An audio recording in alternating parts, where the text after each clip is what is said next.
My son auctioned me off for $2 at his charity gala. He laughed into the microphone in front of 500 elite guests asking who wanted his boring dad.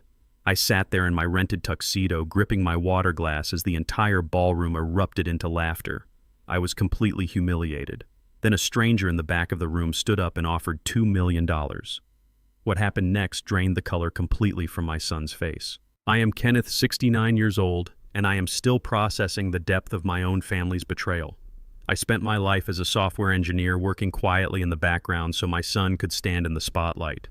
Before I continue this story, let me know where you are watching from in the comments below. Hit like and subscribe if you have ever sacrificed everything for a child who forgot where they came from. The Crystal Ballroom in downtown Chicago was dazzling that night. My daughter-in-law Abigail had organized the annual charity gala for my son Jordan's tech startup. The room smelled of roasted tenderloin and expensive floral arrangements. Jordan was the golden boy of the tech world, a 35-year-old CEO who had just secured his Series B funding. Abigail stood by the stage in a custom silk gown holding a glass of champagne, looking down at the crowd with absolute triumph. I was seated at table 47, tucked away near the kitchen doors, sitting with junior marketing assistants who barely acknowledged my presence. I did not mind the seating arrangement. I was just proud to see my son succeed. I had spent countless nights over the decades writing the base code for the algorithms he now claimed as his sole genius. I never asked for credit.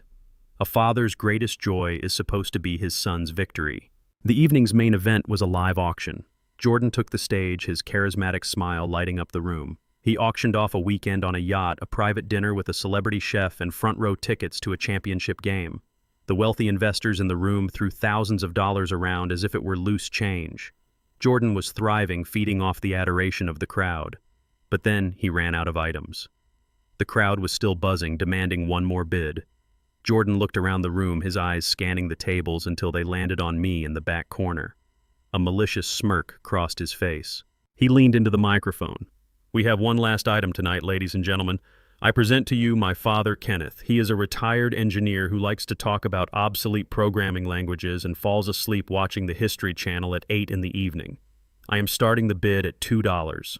Who wants my boring dad for the weekend?" The silence in the room lasted only a second before the laughter began. It started as a low chuckle from the VIP tables and spread like wildfire until the entire ballroom was laughing at me. Abigail covered her mouth, her shoulders shaking with amusement. The junior assistants at my table looked at me with deep pity, leaning away as if failure was contagious. I felt a hot flush of shame creep up my neck. I looked at Jordan, waiting for him to say he was joking, waiting for him to transition to a real item.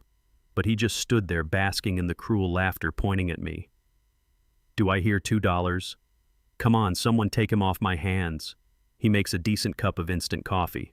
I did not scream. I did not stand up and cause a scene. I just sat there feeling the bond between father and son shatter into a million irreparable pieces. I realized in that moment that I was not a father to him anymore. I was a prop. I was a reminder of a humble past he was desperate to erase in front of his wealthy white investors. Then a deep, resonant voice cut through the laughter. $2 million. The laughter died instantly. Heads snapped toward the back of the room. A man stepped out from the shadows near the grand entrance. He was older, perhaps in his early 60s, wearing a perfectly tailored charcoal suit. He walked with a quiet authority that commanded the entire room. I recognized him immediately, though Jordan clearly did not. It was Dominic Thorne, the notoriously reclusive billionaire venture capitalist. Dominic never attended public galas. Yet here he was, walking slowly down the center aisle. Jordan gripped the microphone, his confident smile replaced by a look of sheer confusion. "Sir, I appreciate the enthusiasm, but this is a charity auction. We are just having a little fun with my father." Dominic did not stop walking until he reached the edge of the stage. He did not look at Jordan. He pulled a heavy fountain pen from his breast pocket and a checkbook. He wrote on the paper, the scratch of the pen echoing in the dead silent room. He tore the check free and turned away from the stage. He walked directly to table 47. The crowd parted for him. He stopped in front of me and placed the check on the table next to my water glass. It was made out to Kenneth for exactly $2 million. "I am not bidding on a weekend," Dominic said, his voice carrying effortlessly across the ballroom. "I am buying his freedom from you." Jordan dropped the microphone. It hit the stage with a loud electronic screech. Abigail dropped her champagne glass, the crystal shattering against the polished floor. Dominic looked down at me, gave a slight nod of deep respect, and walked out of the ballroom without another word. I picked up the check, folded it neatly, and placed it in my jacket pocket. I stood up, straightened my rented tie, and walked out of the hotel. I drove back to Jordan's estate in silence. I did not live in the main mansion. I lived in the small guest house near the rear gates. When I unlocked the door and turned on the lights, the small space felt incredibly cold. I sat on the edge of the bed, staring at the folded check in my hands. The shock was beginning to wear off, replaced by a deep, hollow realization. The disrespect had not started tonight. It had been building for years. The skipped dinners, the condescending remarks from Abigail, the way they treated me like an inconvenience they had to manage. Tonight was just the grand finale. The heavy oak door of the guest house flew open, slamming against the drywall. Jordan and Abigail stormed inside. Jordan's face was purple with rage. He was breathing heavily, his tuxedo jacket discarded somewhere along the way. Abigail was right behind him, her arms crossed, her eyes narrowed with pure venom. "What the hell was that?" Jordan screamed, pointing a trembling finger at my face.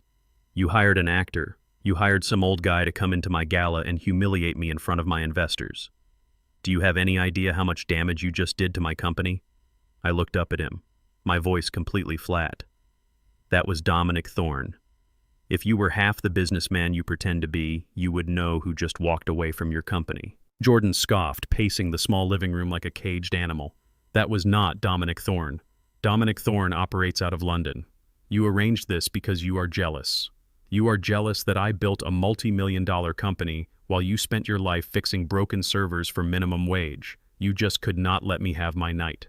I felt a strange calm wash over me. It was the calm that comes when you finally accept that someone is truly lost to you. I looked around the guest house. 2 years ago, Jordan had come to me begging for help. His startup was failing. He needed to show physical assets to secure a massive loan. I had taken my entire retirement savings, $400,000, and built this guest house on his property. I put the deed entirely in his name to inflate his property value so the bank would approve his loan. I had sacrificed my financial security to save his dream, and in return, he allowed me to live in the structure I had paid for. Abigail stepped forward, her expensive heels clicking on the hardwood floor. "Let us get one thing straight, Kenneth," she said, her tone dripping with absolute disgust. "You are a guest on our property. We feed you. We tolerate your presence. And you repay us by orchestrating a public spectacle to ruin my husband. You are toxic." I stood up slowly. "I did not orchestrate anything. Your husband auctioned me off for $2. I simply survived the experience." Abigail let out a harsh, mocking laugh. "You are playing the victim. How pathetic. Well, the victim act ends tonight. You are going to call whoever that man was, and you are going to force him to issue a public statement apologizing for the prank. You are going to tell the press that it was a misunderstanding. And if I refuse," I asked quietly. Jordan stopped pacing and stepped right into my personal space. "If you refuse, you are packing your bags tonight. You will be off my property by morning, and you will never, ever see your grandson Leo again. I will make sure of it." The threat hung in the air, heavy and violent. Leo was 3 years old.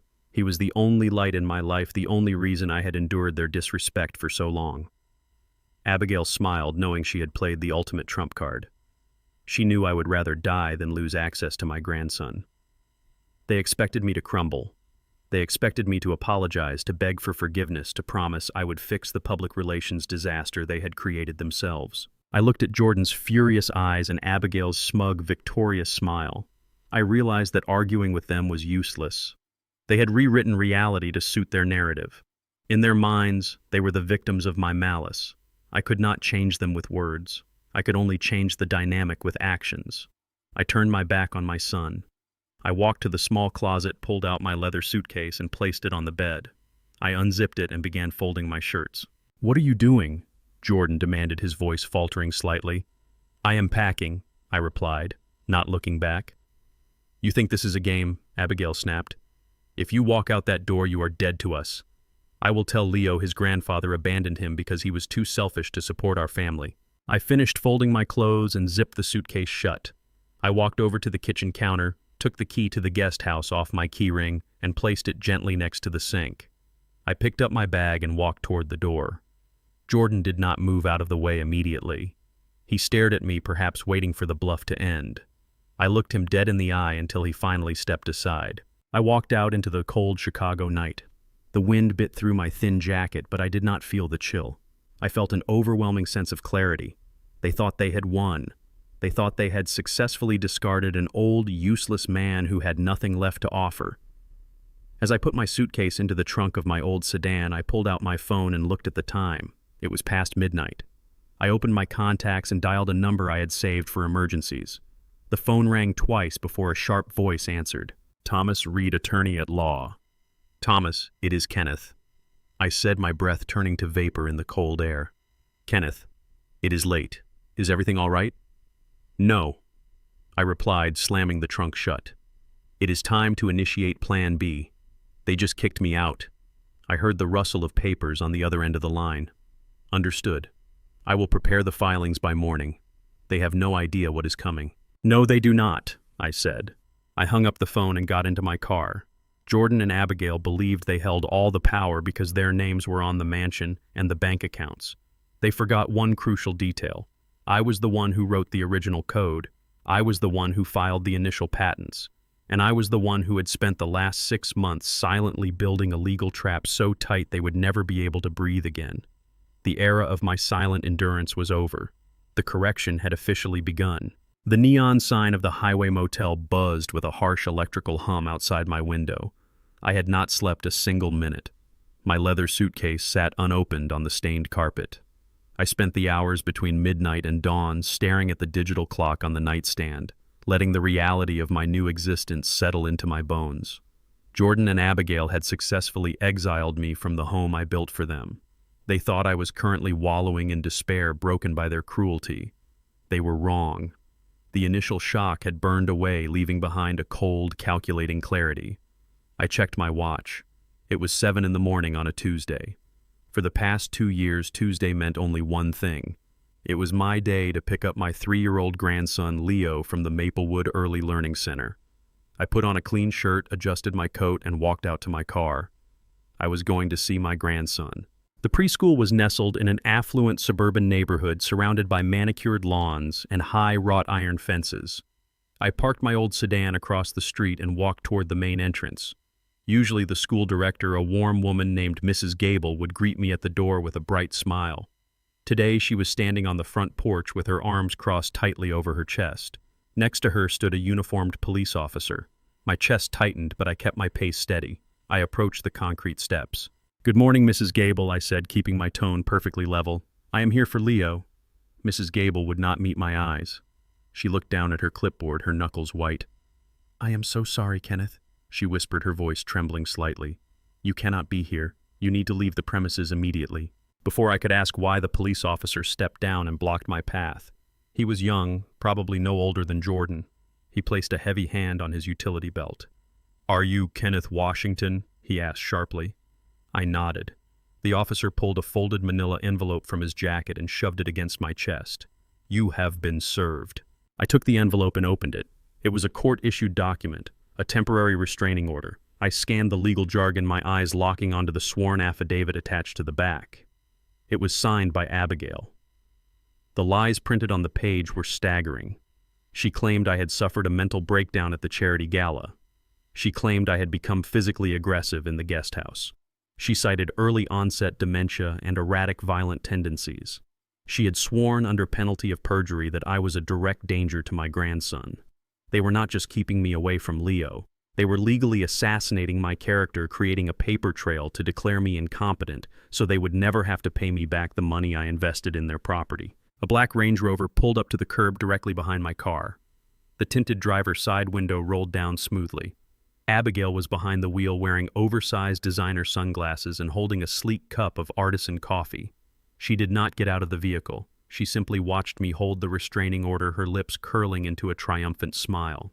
I walked slowly toward her car, stopping just short of the curb to comply with the officer's presence. Abigail lowered her sunglasses slightly, looking down her nose at me. "I warned you, Kenneth," she said, her voice dripping with artificial sweetness. "I told you that if you walked out that door, you would never see him again. You made your choice. You perjured yourself to get this order," I said quietly, holding up the document. "You are using a child as a weapon to protect your own ego." Abigail laughed, a sharp, dismissive sound that cut through the crisp morning air. "Prove it. I am a respected socialite. Jordan is a tech visionary. You are an angry, displaced old man ranting on a sidewalk. Who do you think the judge is going to believe my lawyer drafted that document before breakfast? If you come within 500 feet of my son or my husband or my house, you will be arrested. You will spend your final years rotting in a state facility. Go back to whatever cheap motel you slept in, Kenneth. It is over. You lost." She rolled up the window, cutting off any possibility of a reply. The Range Rover sped away, leaving me standing on the sidewalk with the police officer watching my every move. Abigail thought she had delivered the final crushing blow. She thought she had completely paralyzed me with the threat of the law. She severely underestimated the man she was dealing with. I folded the restraining order carefully and placed it into my inside jacket pocket. I did not yell at the officer. I did not plead with Mrs. Gable. I simply turned around, got into my car, and drove away. I did not return to the motel. I merged onto the interstate and drove directly into the heart of the financial district. My destination was a towering skyscraper of steel and glass housing the most ruthless corporate law firm in the state. I parked in the underground garage and rode the private elevator up to the penthouse level. The receptionist recognized me immediately and nodded, bypassing the waiting area to escort me directly to the corner office. Thomas Reed was sitting behind a massive mahogany desk reviewing a stack of contracts. He was a shark in a tailored suit, a man who charged $1,000 an hour to dismantle corporations. He looked up as I entered and closed his file. "I take it the eviction went exactly as we anticipated," Thomas asked, motioning for me to sit down. I pulled the restraining order from my jacket and tossed it onto the center of his desk. "They escalated," I said. "Abigail filed an emergency injunction. She claimed I have early onset dementia and violent tendencies. She is using Leo as a human shield." Thomas picked up the document, his sharp eyes scanning the affidavit. He did not look surprised. He looked disappointed in their predictability. "This is sloppy," he murmured. "She filed this under oath. She has handed us perjury on a silver platter. Should I file the motion to dismiss? We can have this thrown out by Friday morning." I leaned forward, resting my hands on the edge of his desk. "No. Let them think the order is airtight. Let them think they have successfully neutralized me. When people believe they are untouchable, they make careless mistakes. Have you prepared the documents regarding the patent ownership?" Thomas opened a secured drawer and pulled out a thick black folder. The original copyright filings from 10 years ago. The core algorithmic framework that Jordan's entire company is built upon. It is fully registered in your name, Kenneth. You granted him a temporary, non-exclusive license to use the code, and the acquisition I asked. Thomas smiled, a predatory gleam in his eyes. "Jordan is in the final stages of selling his startup to Apex Global for $100 million. The due diligence phase concludes this week. Jordan told them he owns the intellectual property free and clear. In order to finalize the sale, he had to provide a signed transfer of rights from you." I sat back in my chair. "I never signed a transfer of rights." Thomas flipped open the black folder and pushed a scanned document toward me. "Then you will find this particularly interesting. Jordan submitted this to Apex Global 2 days ago. It is a full relinquishment of the patent transferring all proprietary rights to his holding company." I looked at the bottom of the page. My signature was perfectly forged in blue ink. I stared at the strokes of the pen. I had taught that boy how to write. I sat with him at the kitchen table for hours when he was 7 years old, guiding his hand so he could write his own name on his homework. Now he was using that same hand to steal my identity.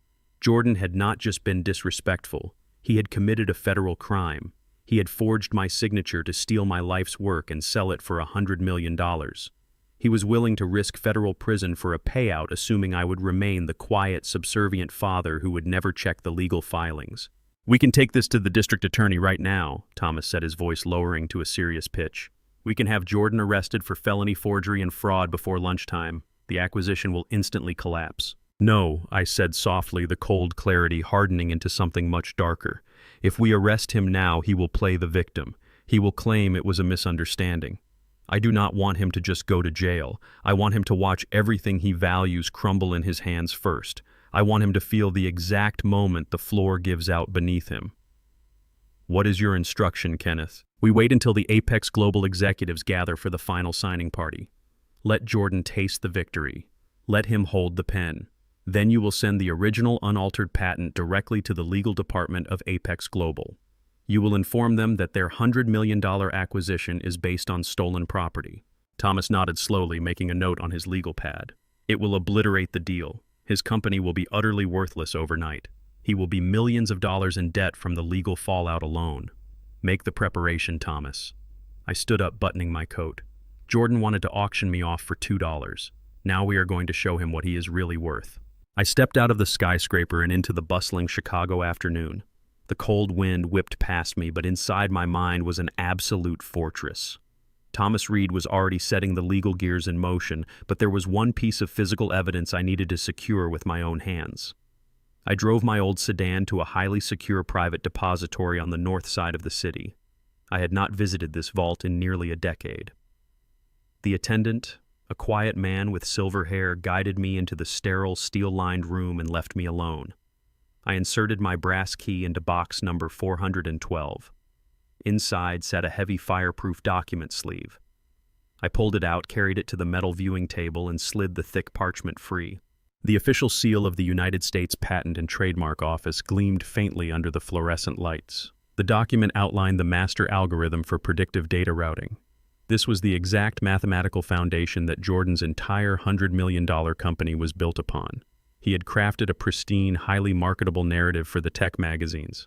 He sold the media a story of a young, relentless prodigy coding his way to millions in a cramped college dorm room. The reality was vastly different. The reality was a tired, aging father working the graveyard shift at a regional server farm, coming home to a sweltering garage to write complex lines of code until his vision blurred. I had built this architecture from scratch.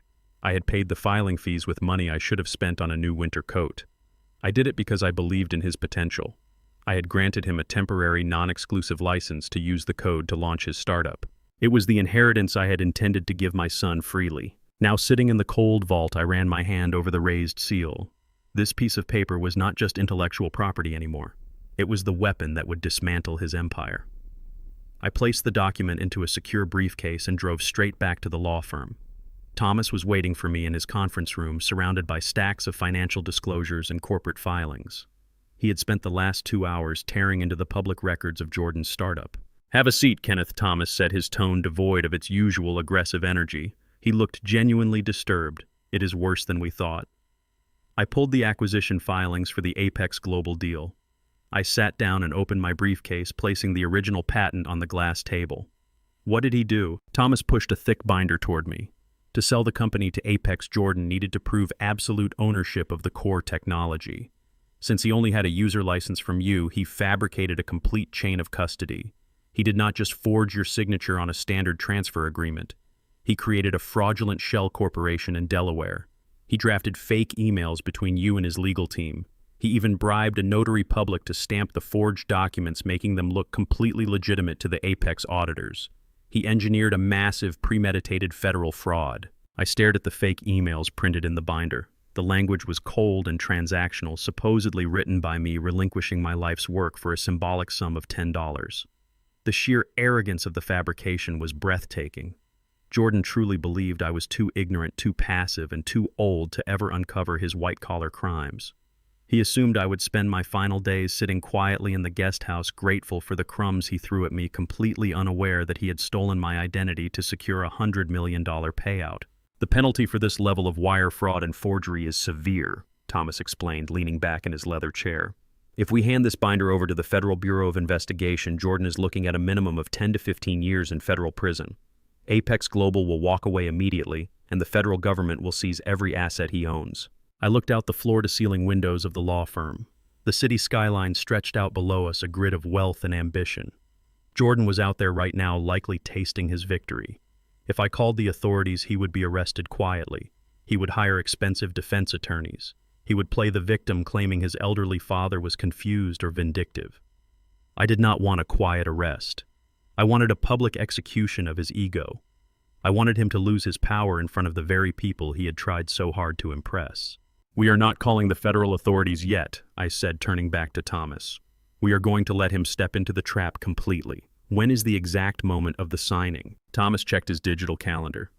"The Apex Global executives are hosting a formal signing ceremony this Friday at 10 in the morning. It is a massive media event.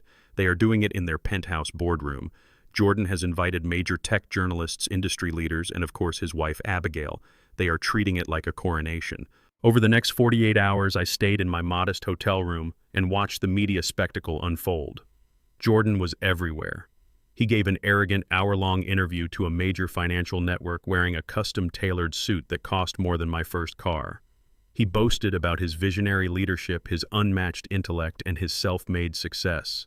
He did not mention my name once. He painted himself as a lone genius who had conquered the digital landscape through sheer willpower. Abigail was equally insufferable. She posted endless updates on her social media accounts showing off diamond jewelry bought on credit, touring luxury vacation homes in Aspen, and bragging about her impending status as the wife of a centimillionaire. They were spending money they did not have, securing massive personal loans against the guarantee of the Apex acquisition. They were gorging themselves on a feast of borrowed money, completely blind to the poison in the food. I felt no anger as I watched them. Anger is an unpredictable emotion. It makes you careless. I felt only the terrifying calm of a man who has calculated every variable. I was watching a demolition perfectly rigged with explosives, just waiting to press the detonator. Friday morning arrived with cold, sharp sunlight piercing the Chicago skyline. I sat at the small desk in my hotel room, my phone resting beside a cup of black coffee. At 9:45, the screen lit up. It was Thomas.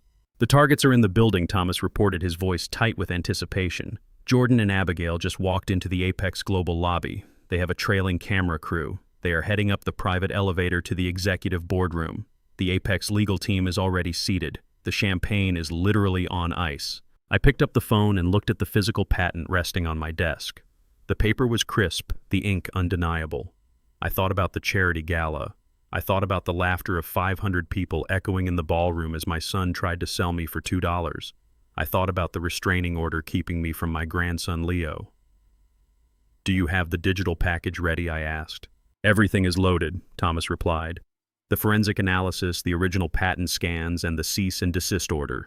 It is addressed directly to the Chief Executive Officer and the General Counsel of Apex Global." I took a slow, deep breath, feeling the heavy burden of my past finally lifting off my shoulders.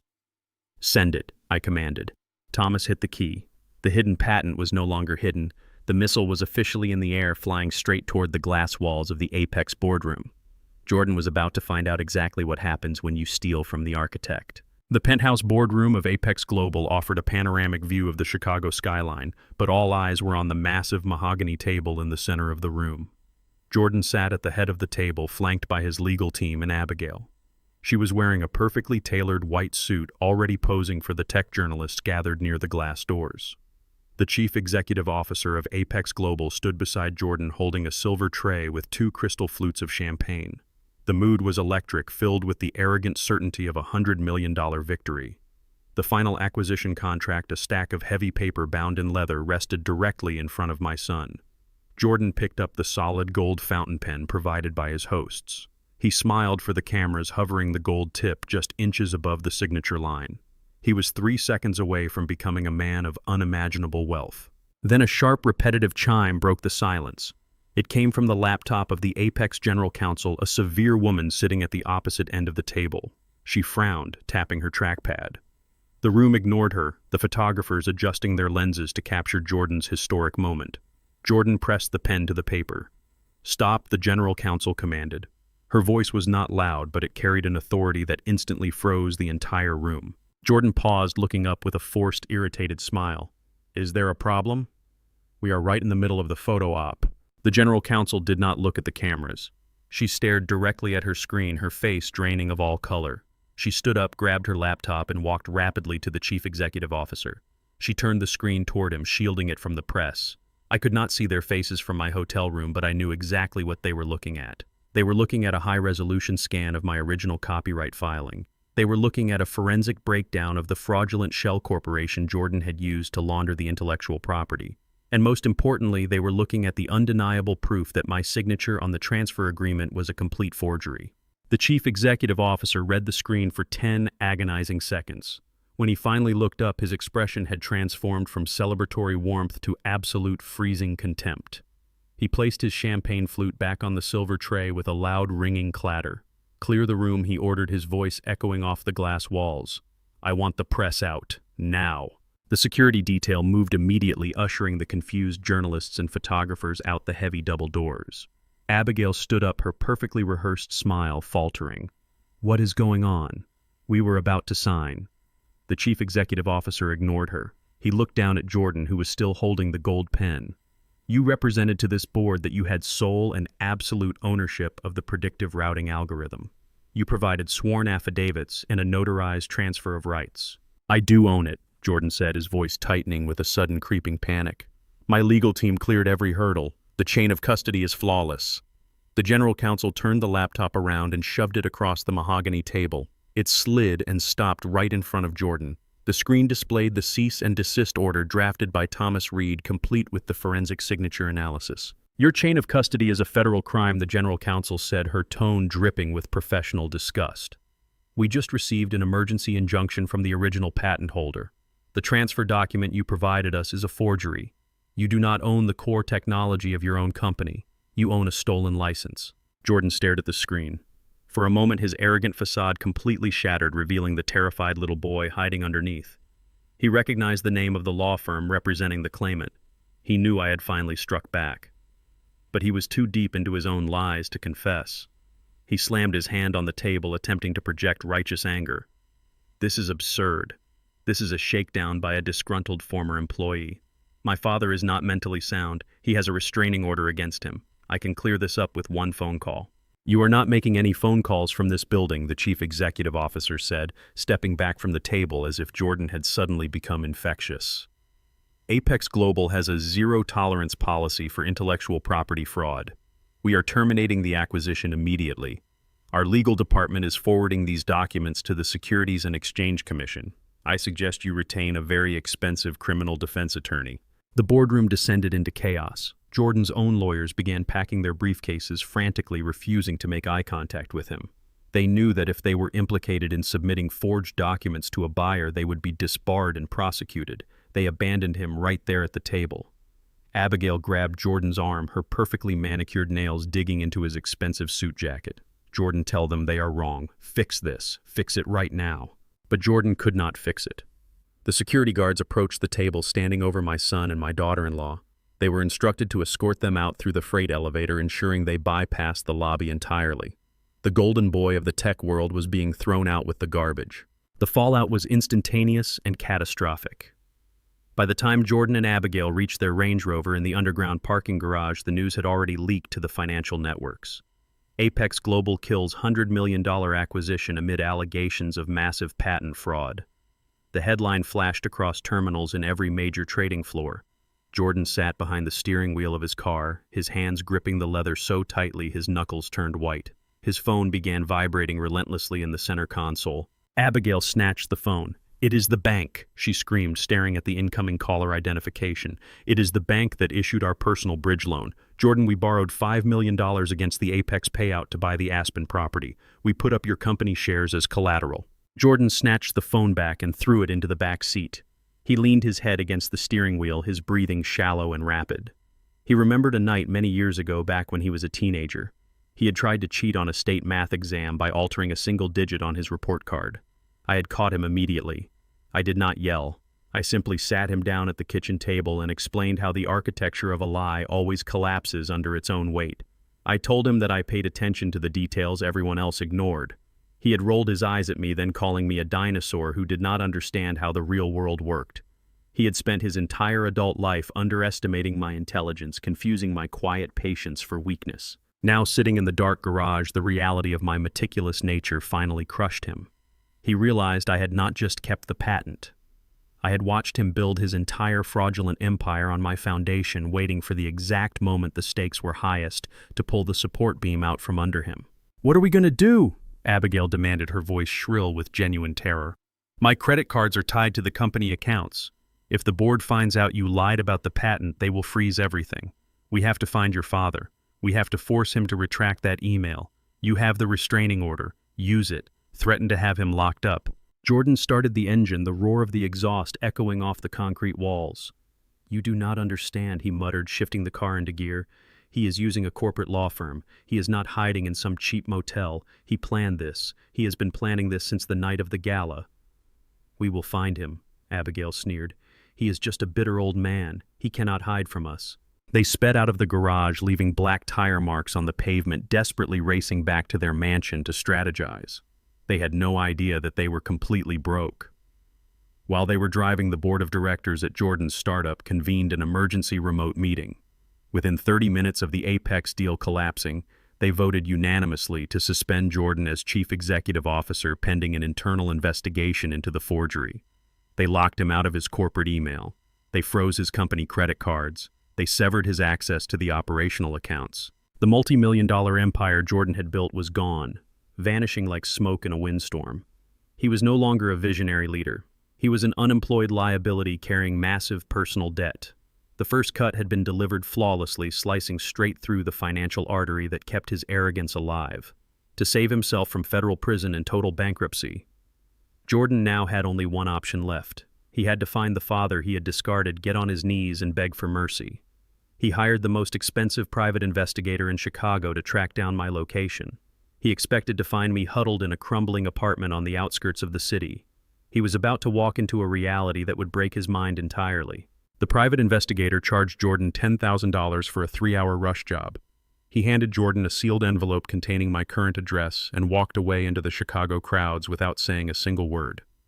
Jordan and Abigail tore open the heavy paper envelope while sitting in their parked Range Rover, their hands shaking with a mixture of rage and sheer desperation. They fully expected to see an address located deep in the industrial district, a decaying apartment complex with broken windows, or perhaps a budget motel on the far outskirts of the city. Instead, the printed coordinates directed them to the Zenith Tower, the most exclusive and heavily guarded residential skyscraper in downtown Chicago. They drove the distance in stunned, heavy silence. They pulled up to a magnificent glass entryway where the valets wore tailored suits and the sweeping lobby was lined with imported Italian marble. Jordan approached the concierge desk, adjusting his wrinkled jacket, fully expecting to be told that no one named Kenneth Washington lived on the premises. Instead, the concierge checked his digital tablet, nodded politely, and handed Jordan a temporary magnetic keycard. The card was pre-authorized for the private penthouse elevator. I had explicitly instructed the front desk to let them up the moment they arrived. I knew they were coming. The elevator doors slid open on the 75th floor, revealing a private foyer illuminated by a crystal chandelier that led directly into a sprawling $10 million penthouse. Jordan and Abigail stepped cautiously onto the rich Brazilian hardwood floors. Their eyes darted nervously across the massive, echoing space. Floor-to-ceiling windows offered an unobstructed, breathtaking view of Lake Michigan, the water glittering under the afternoon sun. Expensive modern art hung on the pristine white walls, and a grand piano sat quietly in the corner of a living room that was larger than the entire first floor of their mansion. They found me sitting calmly at a custom marble dining table, drinking a cup of dark espresso. I was not wearing my worn-out flannel shirts or the faded denim jeans they were so accustomed to seeing. I was wearing a tailored cashmere sweater and a vintage gold Rolex watch that I had bought for myself 20 years ago but had never once worn in front of them. The visual contrast was physically jarring for them. Jordan literally stumbled over his own feet, his brain completely failing to process the reality of the wealth standing right in front of him. "Dad," Jordan whispered. His voice cracked with disbelief as he looked around the magnificent room. "Whose place is this? How are you here?" I took a slow, deliberate sip of my espresso. "It is my place, Jordan. I bought it in cash 5 years ago." Abigail gripped the leather strap of her designer handbag so tightly her knuckles popped audibly. "That is completely impossible," she blurted out, unable to contain her shock and rising panic. "You worked graveyard shifts at a regional server farm. You begged us to live in that tiny guest house." I set my cup down gently on the matching marble coaster. "I did not beg you for anything. I built that guest house entirely with my own money to inflate your overall property value so your commercial bank would finally approve your startup loan. I worked at the server farm when Jordan was a child to keep food on the table and pay for his early education, yes. But software engineers who build foundational algorithms do not stay poor, Abigail. I sold 3 minor software patents before Jordan even graduated high school. I invested the capital aggressively. I compounded it silently over 2 decades. I chose to live simply because I valued peace over performative wealth. I wanted to stay close to my grandson. I wanted to see if my own son would treat me with basic human respect if he thought I had absolutely nothing to offer him but my presence. You both failed that test spectacularly." The color completely drained from Jordan's face, leaving him looking sickly and pale. He realized the terrifying magnitude of his mistake. He had not just insulted an old, helpless man. He had declared war on a ghost who held all the financial and legal cards, a man who possessed far more wealth and power than he ever did. The immense arrogance that had defined him just 24 hours ago vanished completely. It was replaced by the pathetic, sniveling desperation of a cornered animal realizing the trap is lethal. He crossed the expansive room rapidly and dropped to his knees right beside my marble table. He reached out and grabbed my hand, squeezing it tightly as if I were his only lifeline. "Dad, please," Jordan cried. Genuine tears began streaming down his face, ruining his carefully curated image. "I am so sorry. I lost my mind." The pressure of the company, the demands from the investors, the media attention, it completely broke me. "I never meant to hurt you. You have to believe me. We are family. You cannot let them send me to federal prison." The board suspended me. They froze my accounts. "We are going to lose everything we have. Just retract the email you sent to Apex Global. Tell them it was a misunderstanding over the license. I will give you whatever you want. I will give you half the company ownership." Abigail rushed forward, her previous venom and superiority entirely neutralized by the overwhelming sight of my undeniable wealth. She kneeled right next to him on the expensive rug, her voice dripping with artificial, sickening sweetness. "Kenneth, we were so incredibly wrong. I was stressed. I was overly protective of Leo, but I was completely out of line. If you fix this, if you save Jordan's company today, I will call the judge right now. I will drop the emergency restraining order immediately. You can see Leo every single day. He asks about you all the time. He misses his grandfather. We can go back to being a family. Just please sign the retraction document." I looked down at the two of them kneeling on my imported rug, begging for their financial lives. It was a pathetic display of hollow submission. They were not sorry for what they had done to me at the gala. They were not sorry for kicking me out into the cold night. They were only sorry that the trap had snapped shut on their own legs. I gently but firmly pulled my hand out of Jordan's desperate grip. I reached into my pocket and pulled out my smartphone. I tapped the screen once and placed it flat on the table. "2 nights ago, when you stormed into the guest house to evict me, you thought I was thoroughly defeated," I said, my voice perfectly flat and devoid of any sympathy. "You thought I was just an old man packing my bags in terror. But you continually forget that I am an engineer. I installed a continuous audio sync security camera in the ceiling fixture of that guest house 2 years ago. I did not do it to spy on you, but to protect my own personal space. It kept recording long after I walked out the door and drove away." I pressed play on the screen. The audio was crystal clear, capturing the exact conversation Jordan and Abigail had immediately after I left the property. Abigail's recorded voice hissed through the phone speaker. "Did you see his face? Pathetic. We should have done this a year ago." Jordan's recorded voice responded cold and entirely indifferent. "It does not matter now. Tomorrow I will have the lawyer draft a formal declaration of his incompetence. We will push him into a state-funded nursing home. If he resists, we use the restraining order to have him committed to a psychiatric ward. Once he is locked up, the state handles his expenses and we never have to deal with him again. I am not letting that dinosaur ruin my $100 million payout." I paused the recording. The silence in the penthouse was absolute, deafening, and incredibly heavy. Jordan stared at the dark screen of the phone, his mouth opening and closing repeatedly without producing a single sound. He was completely paralyzed by the undeniable proof of his own malice. Abigail looked down at the floor, the fake mask of the loving daughter-in-law completely ripped away, exposing the rotting, selfish core of her true character. I stood up from the table, towering over them as they remained on their knees. "You did not want a family," I said quietly, letting the words sink into their skin. "You wanted a victim. You wanted a silent asset you could liquidate, exploit, and then discard when it became inconvenient. And when your plan encountered slight resistance, you tried to use my innocent grandson as a bargaining chip to extort a forgery retraction." I pointed a steady finger toward the heavy oak doors of the foyer. "Get out of my house." Jordan tried to speak, to formulate one last desperate lie to save his sinking ship, but the icy look in my eyes stopped him dead in his tracks. He scrambled clumsily to his feet, pulling Abigail up with him. They backed away slowly, genuinely terrified of the man they had created through their own cruelty, before turning and fleeing rapidly into the elevator. As the doors slid closed, I sat back down and finished my espresso. I knew exactly what Jordan would do next. Cornered, broke, and facing imminent federal prison, he would abandon all logic. He would try to find the physical original patent document to destroy the primary evidence against him. and I had already prepared the perfect isolated place for him to look.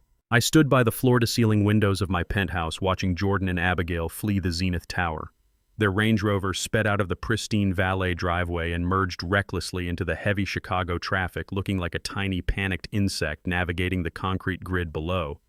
They were running away from the reality of my wealth, but they could not run away from the consequences of their own actions. I turned away from the glass, walked over to my marble dining table, and picked up my smartphone. I dialed Thomas Reed. The line clicked open on the first ring. They took the bait. I said, my voice perfectly steady in the quiet expanse of the penthouse. They know they cannot fight the federal forgery charges legally. Jordan is terrified. He is going to try to destroy the physical evidence before the authorities can execute a search warrant. Thomas let out a low, knowing chuckle on the other end of the line. The Southside facility is fully prepped, Kenneth. My private security contractors finished the modifications an hour ago. The perimeter alarm system has been intentionally downgraded just as you requested. The exterior floodlights are disabled, and the heavy commercial lock on the side alley door has been replaced with a standard, easily bypassable deadbolt. Do you really think he is foolish enough to commit a physical felony tonight? Desperation breeds profound stupidity. Thomas, I replied, taking a final sip of my espresso. He has lost his company, his investors, and his pristine public image. He is staring down a massive prison sentence. He will abandon his polished executive persona and revert to raw survival instinct. He will be at the warehouse by midnight. I knew my son better than he knew himself. Jordan needed the original patent, the document bearing my genuine signature, to burn it into ashes. If the physical proof of the forgery vanished, his high-priced defense attorneys could argue that the digital copies Apex Global received were merely fabricated files sent by a disgruntled family member. He desperately needed to find where I kept my most valuable physical assets, and he already knew exactly where to look. I bought the brick industrial warehouse on the south side of Chicago almost 30 years ago. Back then it was just a damp, drafty shell with a leaking roof and shattered windows. I spent my weekends and late nights in that building soldering circuit boards, writing endless lines of code, and building the very first server racks that would eventually house the predictive routing algorithm. When Jordan was a teenager, he absolutely hated that building. He called it a filthy junkyard. He was deeply embarrassed that his father spent his Friday nights covered in grease and copper wire, while the other fathers at his elite private school were playing golf or attending expensive country club dinners.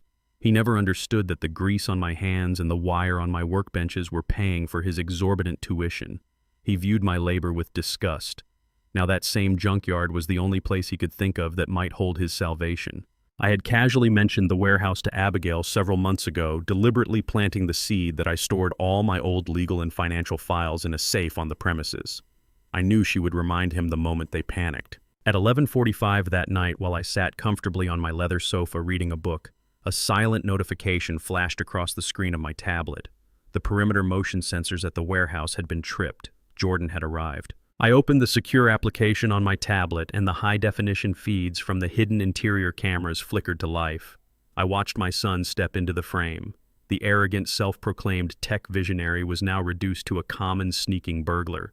He was dressed entirely in black, gripping a heavy iron crowbar in his gloved hands. He slinked through the weed-choked alleyway, his head darting back and forth in pure paranoia. He approached the side entrance. He wedged the crowbar between the steel door and the frame, leaning his entire body weight into the metal handle. Jordan was not a physical man. He had spent his entire life sitting in ergonomic chairs behind expensive desks, delegating heavy lifting to others. Watching him struggle with the door was a pathetic display of physical inadequacy. But fear gave him a surge of adrenaline. The intentionally weakened deadbolt snapped with a sharp, violent crack that echoed through the empty alley. Jordan slipped inside, pulling the heavy steel door shut behind him. The interior of the warehouse was pitch black. Jordan clicked on a heavy tactical flashlight. The narrow, blinding beam of light pierced the darkness, illuminating the rows of dusty, obsolete server racks and heavy workbenches. He moved quickly past the monuments of my past labor, his breathing heavy and erratic. He was making a tremendous amount of noise, his expensive boots echoing loudly against the concrete floor. He was driven by pure, blinding panic. He made his way directly to the back office, a small glass-enclosed room where I used to draft my engineering blueprints. He kicked the office door open, shattering the old glass pane. The beam of his flashlight immediately hit the target I had left for him right in the center of the room. It was a massive vintage steel safe bolted directly to the concrete floor beneath my old wooden desk. Jordan threw his crowbar onto the desk and unzipped a heavy canvas duffel bag he had slung over his shoulder. He pulled out a cordless industrial-grade angle grinder. He was fully prepared to tear the heavy steel apart by brute force. He plugged a high-capacity battery into the grinder, the high-pitched whine of the blade slicing aggressively through the quiet warehouse. Sparks flew violently across the dark room as he pressed the spinning blade directly against the thick steel hinges of the safe. He worked frantically for 20 agonizing minutes. His face was covered in a thick layer of sweat and metallic dust. He was destroying his soft hands, pushing the heavy tool far beyond its limits, driven solely by the absolute terror of impending federal prison time. The grinder whined and smoked the battery, nearly dying, but finally the top hinge gave way with a loud metallic groan.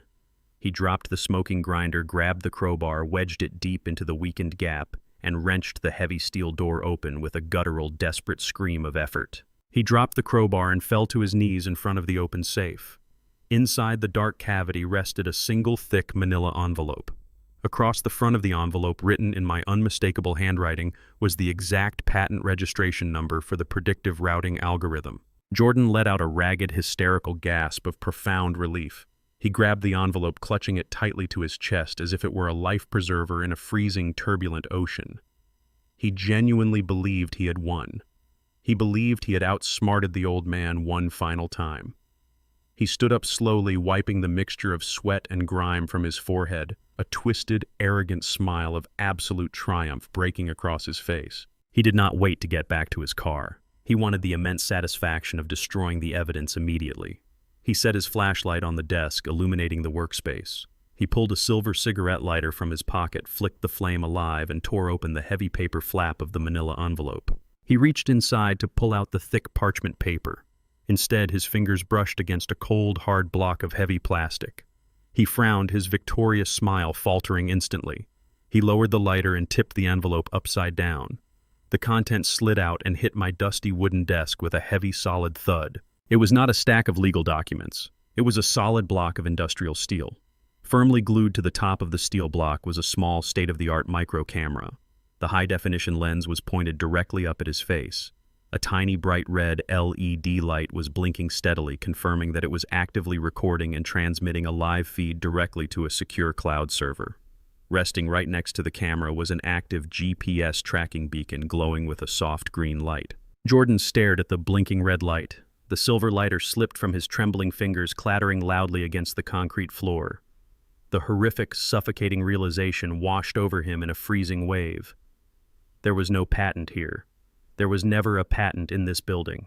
He had just been recorded committing felony breaking and entering, severe destruction of private property and attempted theft of corporate documents. And he had done it all while carrying a deadly weapon actively under investigation for massive intellectual property fraud. Before he could even turn around to run toward the broken door, the dark warehouse was suddenly flooded with blinding, piercing light. Intense red and blue strobes reflected aggressively off the dusty industrial windows. The deafening wail of multiple police sirens completely shattered the silence of the night, the heavy vehicles screeching to a violent halt directly outside the alley door he had just destroyed. Heavy fists began pounding on the steel. The trap had not just snapped shut, it had crushed him entirely. Jordan was detained by the Chicago Police Department at the warehouse, but the charges filed that night were surprisingly light. His high-priced defense attorney, a man who specialized in making wealthy people's problems disappear, arrived at the precinct before dawn.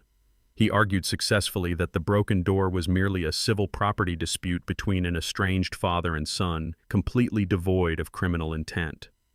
By sunrise, Jordan had posted bail for misdemeanor trespassing and walked out into the freezing morning air exhausted, covered in metallic dust, but temporarily free. He genuinely believed he had outsmarted me again. He thought the worst was behind him, and that he had bought himself at least a few months to mount a complex legal defense. He did not realize that the local police were completely unaware of the larger scheme. Thomas Reed and I had anticipated this exact legal maneuver. We wanted him out on bail. We wanted him comfortable and dangerously overconfident. We did not give the local authorities the micro-camera footage or the forged Apex Global contracts. We bypassed the local district attorney entirely and handed the complete digital package directly to the Federal Bureau of Investigation. The federal agents were quietly assembling a sealed grand jury indictment for massive corporate fraud, waiting for the perfect, most devastatingly public moment to execute the warrant. Despite the catastrophic collapse of the Apex acquisition and his sudden suspension as chief executive officer, Abigail absolutely refused to cancel her highly publicized charity gala scheduled for that very evening. The event was titled the Future Innovators Foundation Gala, hosted at the Grand Atrium of the Field Museum. Canceling the event would be a public admission of defeat. It would signal imminent financial ruin to their creditors and the ruthless Chicago elite. Abigail was a woman who worshipped optics above all else. She operated on the delusion that if she simply projected an image of untouchable wealth, the underlying reality would magically fix itself. She forced Jordan into a freshly pressed tuxedo covering his bruised, trembling hands with expensive silk cuffs. She rented out the entire museum floor, filling the grand hall with towering arrangements of white orchids and hiring a classical string quartet. She was desperate to secure emergency bridge loans from the oblivious billionaires in attendance, hoping to float their massive lifestyle for just one more month. She smiled at the cameras, completely blind to the fact that she was actively decorating her own financial grave. I remember when Jordan was a junior in high school. He failed a crucial science fair project because he stubbornly refused to follow the basic laws of physics. Instead of building a functional, mathematically sound circuit board, he opted for a flashy, impossible presentation constructed out of expensive acrylic and imported lights. When the judges plugged it in, it immediately short-circuited and caught fire. He always believed that if something looked spectacular enough on the surface, people would completely ignore the structural flaws underneath. He blamed the judges for lacking vision rather than accepting his own failure. Abigail shared this exact same fundamental flaw. They were two arrogant architects building a massive castle on a foundation soaked in gasoline, and they were currently hosting a spectacular party while actively holding the lit match. I was not formally invited to this gala, of course, but I did not need to be there in person. Thomas Reed and I sat comfortably in his secure corner office, watching the high-definition live stream of the event on his large monitor, flanked by a silent federal prosecutor who was simply waiting for my final green light. The event was in full swing by 8 o'clock. The museum atrium was packed with 500 of the wealthiest tech moguls, real estate developers, and influential socialites in the city. These were the very same people who had laughed at me when Jordan auctioned me off for $2. Now they were eating expensive caviar and bidding on silent auction items, completely oblivious to the impending storm. Abigail stepped up to the grand podium, bathed in brilliant stage lights. She wore a stunning emerald gown, diamonds glittering brightly at her throat. She began delivering a tearful, hypocritical speech about integrity, the absolute importance of family values, and paving the way for the youth of tomorrow. It was a masterclass in sociopathic deception. Jordan stood rigidly right beside the podium. He was sweating profusely under the bright lights, his eyes darting nervously across the crowded room, clutching a glass of whiskey as if his life depended on it. The ice clinked loudly against the crystal glass, betraying his severe internal tremors. The elite crowd clapped politely, completely unaware of the massive financial crimes hovering right above the couple. Then the heavy brass doors of the museum atrium swung open with a violent, echoing thud. The people entering were not late guests, and they were not local police officers. It was a tactical team of 12 federal agents wearing dark windbreakers with the letters FBI printed in bold yellow across their backs. The string quartet stopped playing abruptly, a harsh screech of a bow dragging across a cello slicing through the elegant room. The polite applause died instantly, replaced by a thick, suffocating tension. The crowd parted like the Red Sea, murmuring in confusion and sudden, sharp alarm. Men in expensive suits instinctively stepped back, not wanting to be caught in the blast radius of whatever was about to happen. The lead agent, a tall, imposing man with a completely emotionless expression, walked directly down the center aisle. He did not pause to admire the dinosaur exhibits. He did not wait for Abigail to finish her carefully rehearsed speech. He marched straight up the carpeted stairs and stepped directly onto the main stage. Jordan tried to back away, his whiskey glass slipping from his trembling fingers and shattering loudly against the wooden stage. His artificial bravado completely evaporated, leaving behind a terrified boy who finally realized he could not lie his way out of the consequences. The lead agent pulled a thick, folded federal warrant from his jacket and spoke directly to Jordan, his voice loud and commanding enough for the podium microphone to broadcast across the entire silent museum. Jordan Washington, You are under arrest for federal wire fraud, felony forgery in connection with the Apex Global Acquisition and interstate corporate espionage. You have the right to remain silent." Abigail shrieked a piercing, ugly sound that entirely destroyed her elegant facade. She stepped in front of the agent, slapping her hands frantically against his chest, screaming that they were making a mistake, demanding they leave, and desperately citing her elite social standing. The federal agent did not even blink. He smoothly sidestepped, grabbed Jordan by the shoulder, spun him around roughly, and snapped cold, heavy steel handcuffs onto his wrists. The sharp metallic click of the handcuffs echoed through the massive acoustic dome of the museum. It was the absolute sweetest sound I had ever heard. The society photographers, originally hired by Abigail at great expense to capture her glorious triumph, immediately turned their professional lenses toward the stage. Flashbulbs erupted like a violent lightning storm, blinding the room. They frantically captured the golden boy of the tech world, the self-proclaimed visionary being perp-walked off his own stage in chains. The elite circle they had sacrificed my dignity to impress was now watching them fall in absolute, undeniable disgrace. The whispers ripping through the crowd were vicious and immediate. Investors were already pulling out their phones, frantically calling their financial brokers to dump any remaining stock associated with Jordan's ruined name. The social execution was flawless, brutal, and entirely public. As the armed agents marched Jordan down the center aisle toward the flashing lights of the federal vehicles waiting outside, he looked back over his shoulder, searching wildly for a lifeline. He locked eyes with Abigail, silently begging her to call their lawyers, begging her to stand loyally by his side. But Abigail did not reach out to comfort him. She did not follow him down the stairs to the vehicles. She stood frozen on the stage, the terrifying realization of complete asset seizure hitting her like a speeding freight train. She knew that if Jordan went down for federal fraud, the government would execute a total freeze on all assets connected to the crime by midnight. The massive mansion, the luxury cars, and the offshore bank accounts would all be seized immediately. She watched the black SUV drive away, leaving her stranded in a room full of people who were actively laughing at her downfall. She pulled her smartphone out, stepping quickly into the dark shadows behind the stage curtains. She did not call a high-powered defense lawyer to help her husband. She did not call a bail bondsman. Back in the secure law firm, Thomas Reed's private desk phone began to ring loudly. The caller identification flashed brightly in the dim room. He looked up at me, picked up the receiver, and smiled a slow, predatory smile. It was Abigail. The ship was fully sinking, and the rats were preparing to eat each other to survive. Thomas Reed held the receiver of his private desk phone out to me, his sharp eyes gleaming with predatory amusement. He covered the mouthpiece with his hand. "It is Abigail," he whispered. "She sounds like she is hyperventilating. She is demanding to speak with you immediately." I took the phone and pressed it to my ear. I did not say a word. I simply let the dead silence stretch across the line, forcing her to speak first. "Kenneth," she breathed, her voice trembling with a frantic, chaotic energy. "I know you are listening. You saw what just happened. The federal agents took him. They are already locking down the company accounts, and my personal banker just texted me that my platinum cards have been frozen. You have made your point. You destroyed him. But we both know Jordan is going to fight this. He is going to hire an army of defense attorneys and drag this out for years.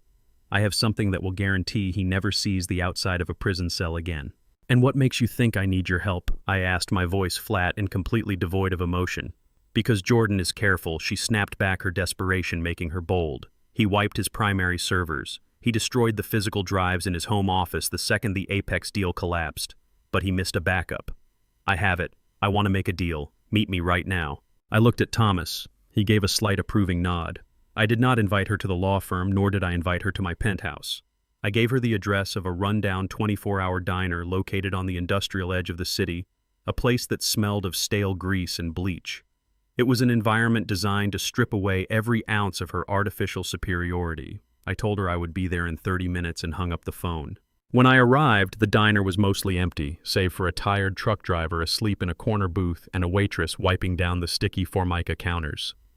I slid into a vinyl booth beneath a flickering fluorescent light and ordered a cup of black coffee. 15 minutes later, Abigail walked through the glass doors. The visual contrast was absolutely staggering. She was still wearing her custom emerald silk ball gown from the charity Gala, accompanied by a fortune in diamond jewelry. But the immaculate facade was entirely shattered.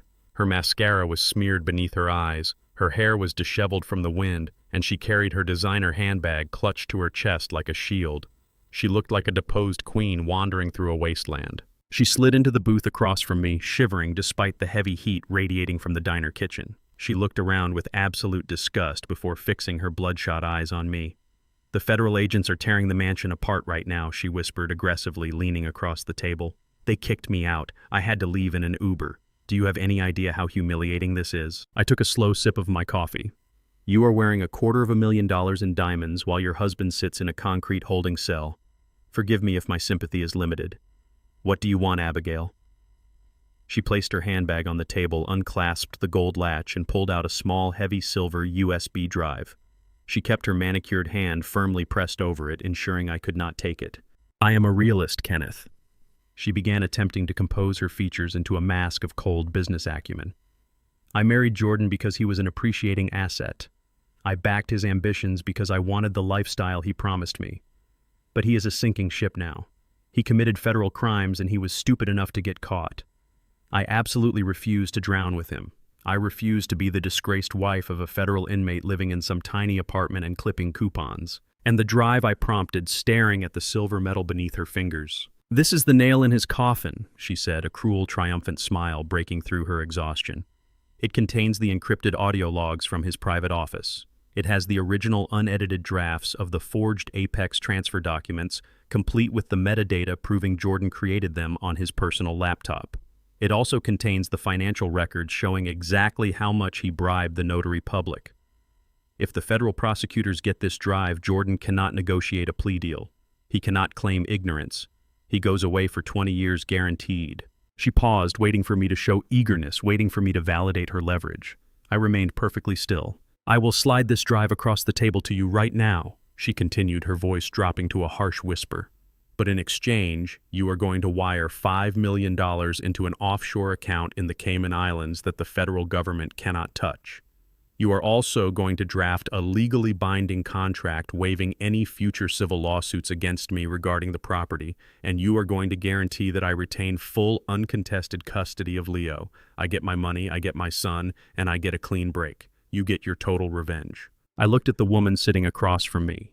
She was willing to sell the father of her child to the federal government for $5 million and a clean getaway. She was using her own son as a contractual bargaining chip without a single ounce of maternal hesitation. She genuinely believed that this was a brilliant strategic maneuver. She thought she was playing the game perfectly. "Let me ensure I fully understand your proposal," I said, maintaining a steady conversational volume. "You are currently in possession of critical material evidence regarding a massive federal fraud investigation. You are actively hiding this evidence from the Federal Bureau of Investigation, who are currently searching your home. And you are offering to sell me this evidence for $5 million in untraceable funds, effectively extorting me to secure your own financial future." "Yes," she replied, her eyes narrowing, slightly annoyed by my deliberate phrasing. "Do not try to make it sound ugly, Kenneth. It is a business transaction. You have more money than you know what to do with. $5 million is nothing to you. Pay me and you finish him off." I did not reach for the silver drive. Instead, I reached into the interior pocket of my cashmere coat and pulled out a small, sleek digital audio recorder. The red recording light was pulsing steadily, illuminating the dark space between us on the table. Abigail stared at the blinking red light. The smug negotiating confidence completely drained from her face, replaced instantly by raw, paralyzing terror. She pulled her hand back from the USB drive as if the metal had suddenly turned red hot. "What is that?" She choked out, her voice barely a whisper. "What are you doing?" "I am collecting evidence," I replied calmly, picking up the small silver USB drive she had abandoned on the table. "You see, Abigail Thomas Reed and I do not need this drive to put Jordan in prison. We already handed the federal agents a flawless, airtight package of digital forensics. Jordan was finished the moment the FBI walked through those museum doors tonight. But I did need something else. I needed proof of exactly who you are." I tapped the stop button on the digital recorder. "You just confessed to misprision of a felony," I explained, leaning slightly forward. "You confessed to actively concealing evidence from a federal investigation, and you explicitly attempted to extort me for $5 million. Those are severe criminal offenses, Abigail." She scrambled backward in the vinyl booth, her eyes wide with panic. "You cannot use that. That was a private conversation. You entrapped me." "Illinois is a two-party consent state for recording," I acknowledged smoothly. which means this audio file might be inadmissible in a standard criminal court. However, I have absolutely no intention of giving this recording to the police. I pulled out my smartphone and connected the digital recorder via a small cable. I quickly selected the audio file we had just created. "Then what are you doing with it?" she demanded, her breathing becoming shallow and erratic as she watched my fingers move across the screen. "I am sending it to Jordan's lead defense attorney," I said, hitting the send button and watching the progress bar instantly fill, with explicit instructions to play it for Jordan in his holding cell first thing tomorrow morning. Abigail let out a strangled gasp, pressing her hands against her mouth. "Jordan is currently sitting in a cold cell, terrified and alone," I continued, my voice dropping to a freezing register. "He likely thinks you are out here fighting for him. He likely thinks you are his loyal wife trying to save his empire. Tomorrow morning he will listen to the mother of his child casually sell him out for cash. He will hear you call him a sinking ship. He will realize that the woman he committed federal crimes to impress never loved him at all." "You are a monster," she hissed, tears of genuine panic finally spilling over her eyelashes and ruining the last of her makeup. "No," I corrected her, sliding out of the diner booth and standing over her. "I am simply a mirror. I am reflecting the exact ugliness you both brought into my life.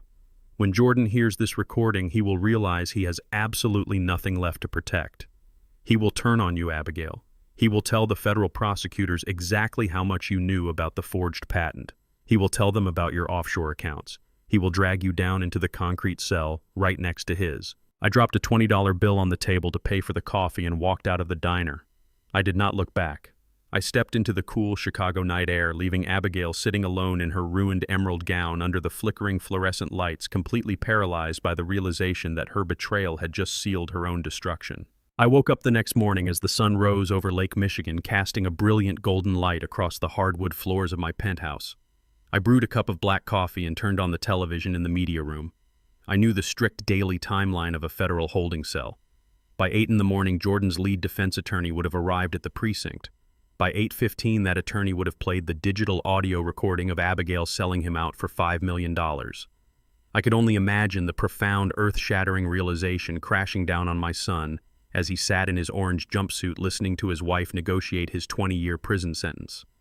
But Abigail was not a woman who waited passively for the axe to fall. She knew Jordan was going to turn on her the second he heard that tape. She needed to establish her defense immediately, and she chose to do it in the only arena she truly understood. She took her fight to the court of public opinion.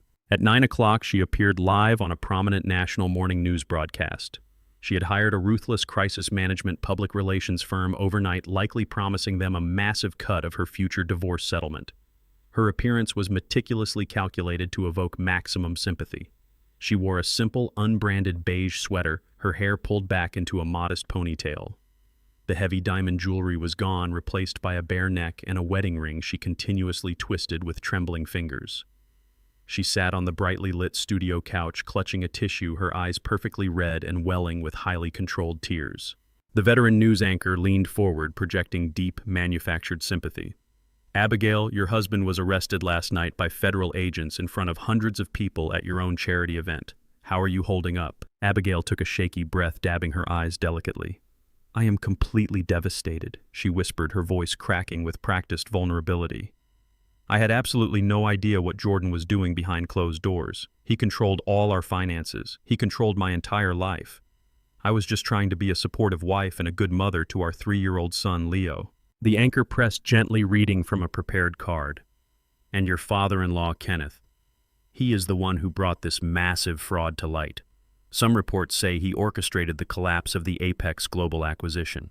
Abigail looked directly into the camera lens, deploying her most venomous lie yet.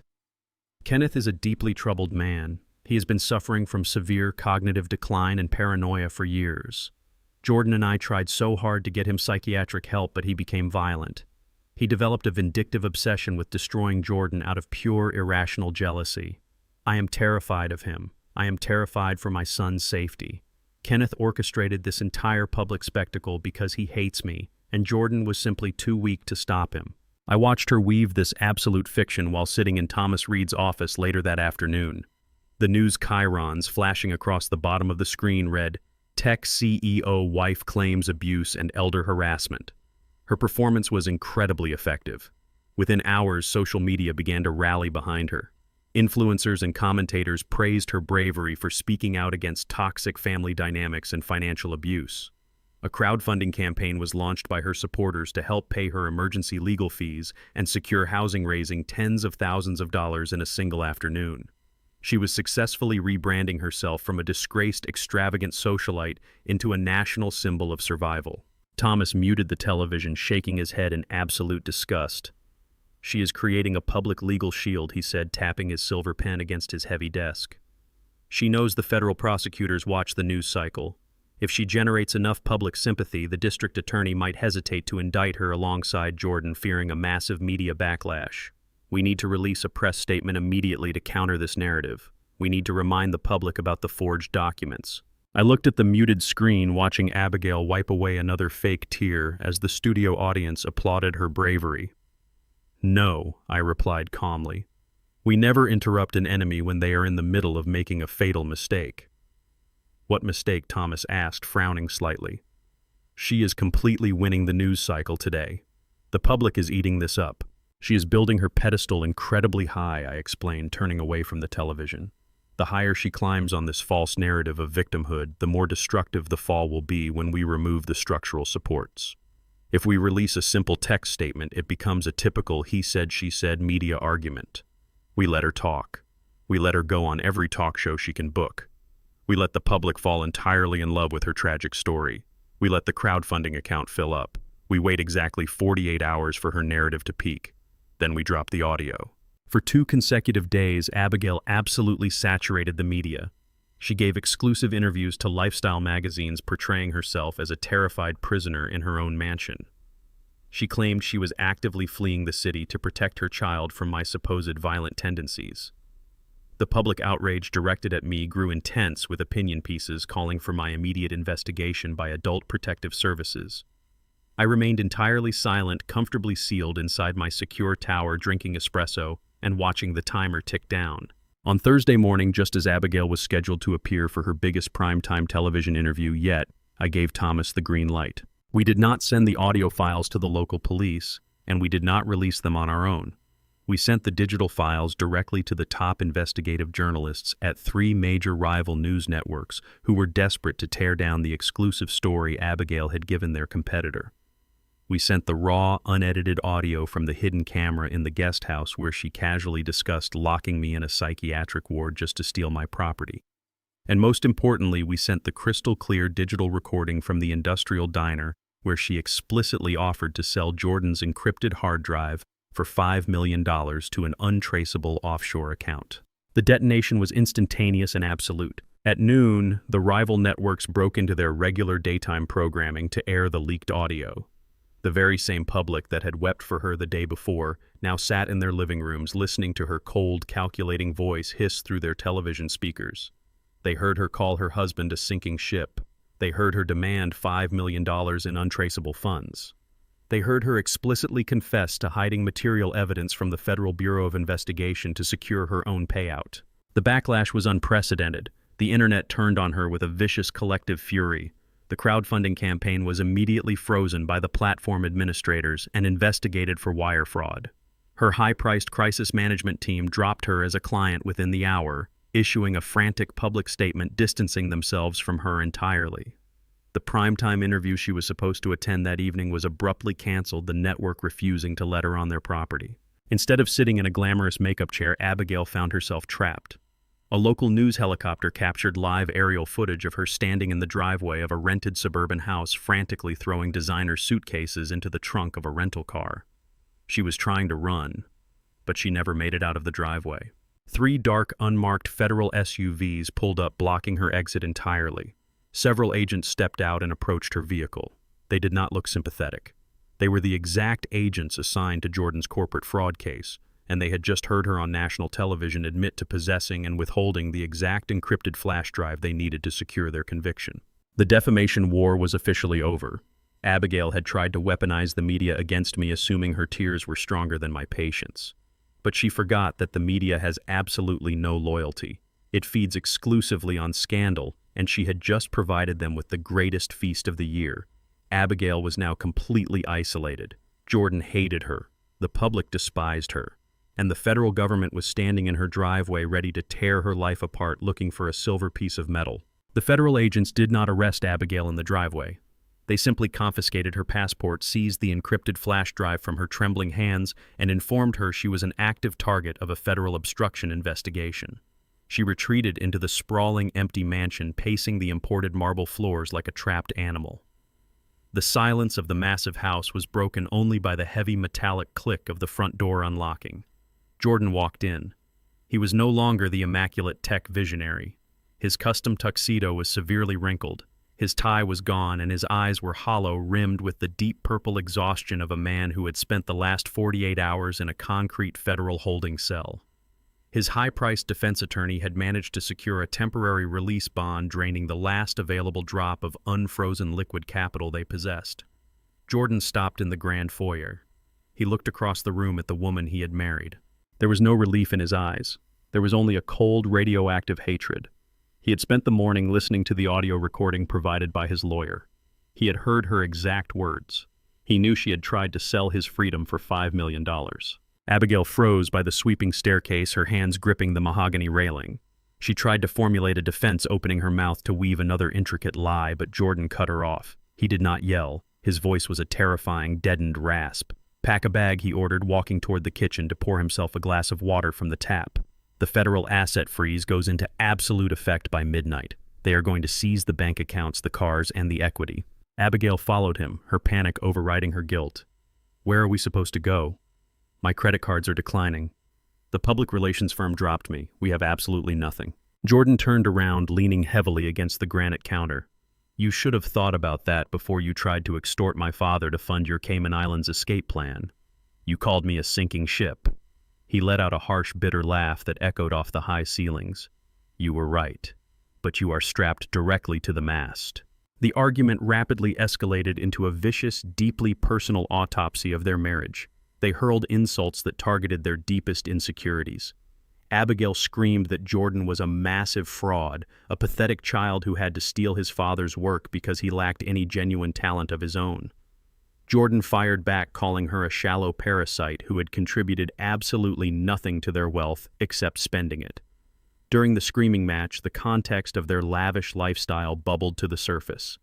2 years ago, when Jordan's startup secured its first major round of venture capital, he had insisted on buying this $10 million estate in the most exclusive zip code of Chicago.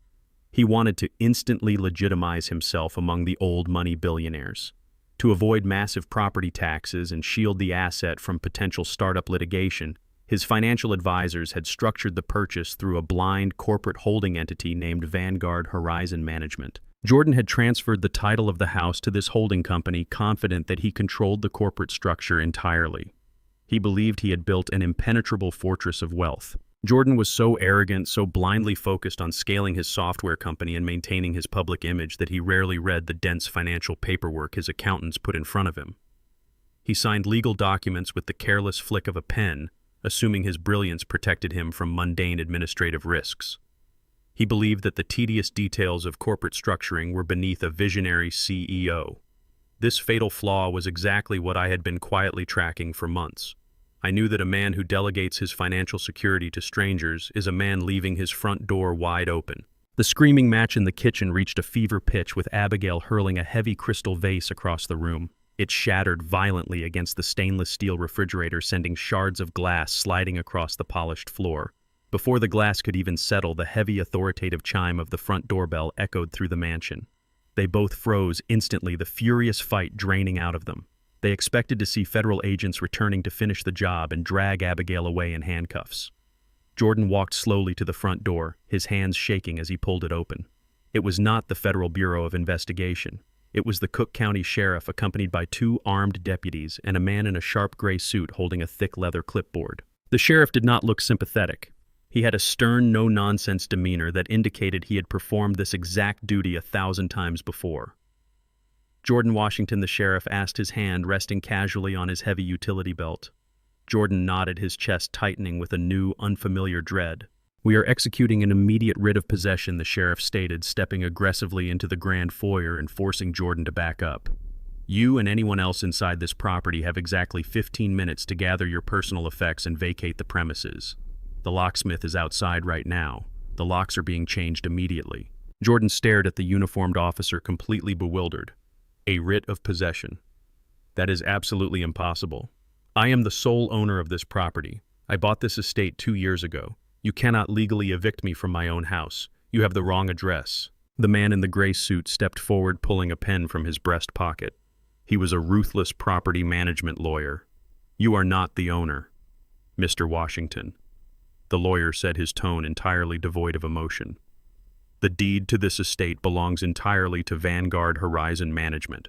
According to the official corporate registry, you are merely a tenant occupying the property on a month-to-month lease agreement. Jordan let out a frustrated, condescending sigh, aggressively rubbing his temples as if dealing with incompetent children. I own Vanguard Horizon Management, he snapped. It is my private holding company. I set it up specifically to purchase this estate.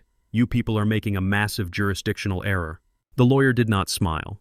He pulled a thick stack of certified corporate filings from his clipboard and handed it directly to Jordan. You did set it up 2 years ago. However, 9 months ago, when your startup required an emergency injection of capital to cover payroll, you authorized the sale of Vanguard Horizon's controlling shares to an anonymous private equity firm to secure the cash. You signed the transfer documents yourself. You sold the company that owns your house. Jordan looked down at the documents. His eyes scanned the heavy black ink, tracking the complex corporate buyout he had carelessly approved and immediately forgotten about. He flipped frantically to the final page, searching for the signature of the private equity firm's principal director. The letters jumped off the page, burning themselves directly into his retinas. The sole managing director, holding 100% of the shares and absolute control over the estate, was Kenneth Washington. The realization struck Jordan with the devastating force of a physical blow. The air rushed out of his lungs. His father had not just outsmarted him with the patent fraud. His father had systematically legally purchased the very ground he walked on.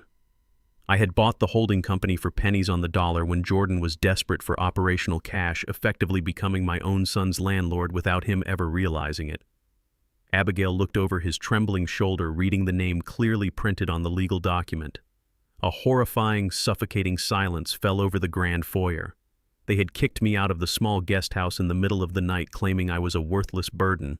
Now I was legally throwing them out of the $10 million mansion they claimed as their kingdom. 15 minutes, the sheriff repeated loudly, tapping the glass face of his watch. They did not argue. The fight was completely beaten out of them. They rushed up the sweeping staircase in a mindless, pathetic panic, stuffing whatever clothing and loose cash they could find into cheap canvas duffel bags. When they walked back down and stepped out the front door, the locksmith was already drilling out the brass deadbolts. The heavy mahogany door slammed shut behind them with a definitive ringing thud. Jordan and Abigail stood on the manicured sidewalk of the exclusive neighborhood holding their bags. The neighbors they had tried so hard to impress were watching from their windows. The Range Rover in the driveway was locked, heavily booted by a repo company that had arrived moments before to secure the vehicle ahead of the federal freeze. They had no cars, no credit, and no home. The sun began to set, casting long, cold shadows across the pavement. They were completely exposed to the elements, finally facing the exact same humiliating reality they had forced upon me. The cold Chicago wind ripped through the manicured suburban street. Jordan and Abigail stood frozen on the sidewalk, clutching their cheap canvas duffel bags as the sun dipped beneath the horizon. The heavy mahogany door of their former $10 million mansion was locked, secured by a landlord they never knew existed until 15 minutes ago. The Range Rover sitting in the driveway was immobilized by a heavy yellow steel boot. Abigail dropped her bag onto the concrete. She did not scream or throw a tantrum this time. The sheer magnitude of their sudden absolute poverty had pushed her past hysteria into a state of catatonic shock. Jordan pulled out his smartphone. The screen was cracked from when he had dropped it during his arrest on the museum stage. He frantically checked his banking applications. The federal freeze was absolute and unforgiving. Every checking, savings, and joint account displayed a terrifying zero balance, locked under a severe government mandate. He pulled open his digital wallet, searching desperately for any line of credit that had not yet been flagged by the banking algorithms. He found a single low-limit emergency credit card he had opened years ago and forgotten about. It had exactly $300 of available credit. He used it to order a budget ride-share vehicle. When the dented, foul-smelling sedan pulled up to the curb, The wealthy neighbors peeked through their expensive silk blinds, watching the disgraced tech visionary load his worldly possessions into a car that cost less than the shoes he was wearing. They spent the night in a decaying roadside motel on the far outskirts of the city. The small room smelled of stale cigarette smoke and industrial bleach, illuminated only by the harsh orange glow of a street lamp bleeding through the thin, stained curtains. Jordan sat on the edge of the sagging mattress, his head buried in his hands. He had not slept a single second. His mind was racing, trying to calculate a mathematical escape route from a maze that had no exit. When Jordan was 22, right after he graduated from college, I had given him a piece of financial advice. I told him that debt is a ruthless master and that borrowing money to buy prestige is the fastest way to build a permanent prison. He had laughed at me, calling my financial conservatism a tragic symptom of a poverty mindset. He believed that extreme leverage was the ultimate tool of the wealthy elite. Over the past 2 years, he had leveraged absolutely everything. He had taken out a massive $5 million personal bridge loan to finance a luxury ski lodge in Aspen, using his founder's shares in the startup as collateral. It was a high-risk financial maneuver that entirely depended on the Apex Global acquisition going through perfectly. Now the acquisition was dead, the startup was frozen in a massive federal scandal, and those founder shares were completely worthless. By 8 in the morning, Jordan's phone began vibrating relentlessly on the cheap laminate nightstand. The automated emails were pouring in. The luxury bridge loan had a strict morality clause and a criminal indictment trigger written deep into the fine print.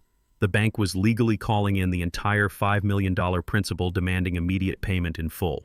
He was already facing 20 years in federal prison for the forged patent, but this was an immediate, crushing civil disaster. If he did not pay the balance within 48 hours, the creditors would file an involuntary bankruptcy petition. They would liquidate his last remaining hidden assets and leave him with nothing but a mountain of undischargeable fraud debt. Jordan grabbed his wrinkled suit jacket and left Abigail sleeping fitfully on the terrible motel bed. He took a long, humiliating city bus ride into the financial district, clutching a cardboard cup of cheap gas station coffee. He intended to walk right into the corporate headquarters of the national bank that issued the bridge loan. He planned to use his remaining charm to negotiate a stay of execution, to beg the loan officers for a 30-day grace period to liquidate some assets.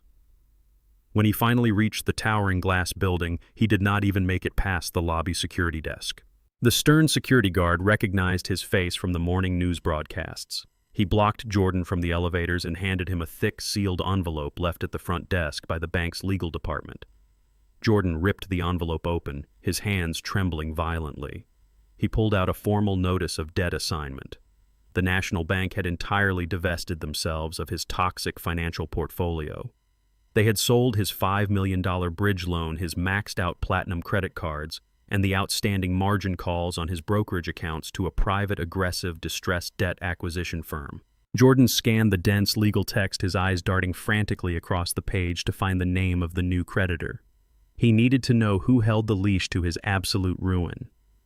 He found the bold print at the bottom of the second page. The debt had been purchased in its entirety by Vanguard Horizon Management, which was explicitly listed as acting as a subsidiary proxy for a larger private equity fund named the Thorn Capital Group. Jordan stopped breathing. The air in the pristine, air-conditioned lobby suddenly felt impossibly thin, suffocating his lungs. The Thorn Capital Group was entirely owned and operated by Dominic Thorn. It was the exact same reclusive billionaire who had stood up at the charity gala just a few days ago.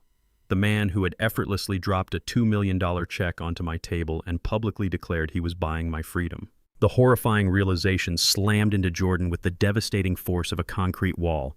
This was not a random corporate debt sell-off driven by banking algorithms.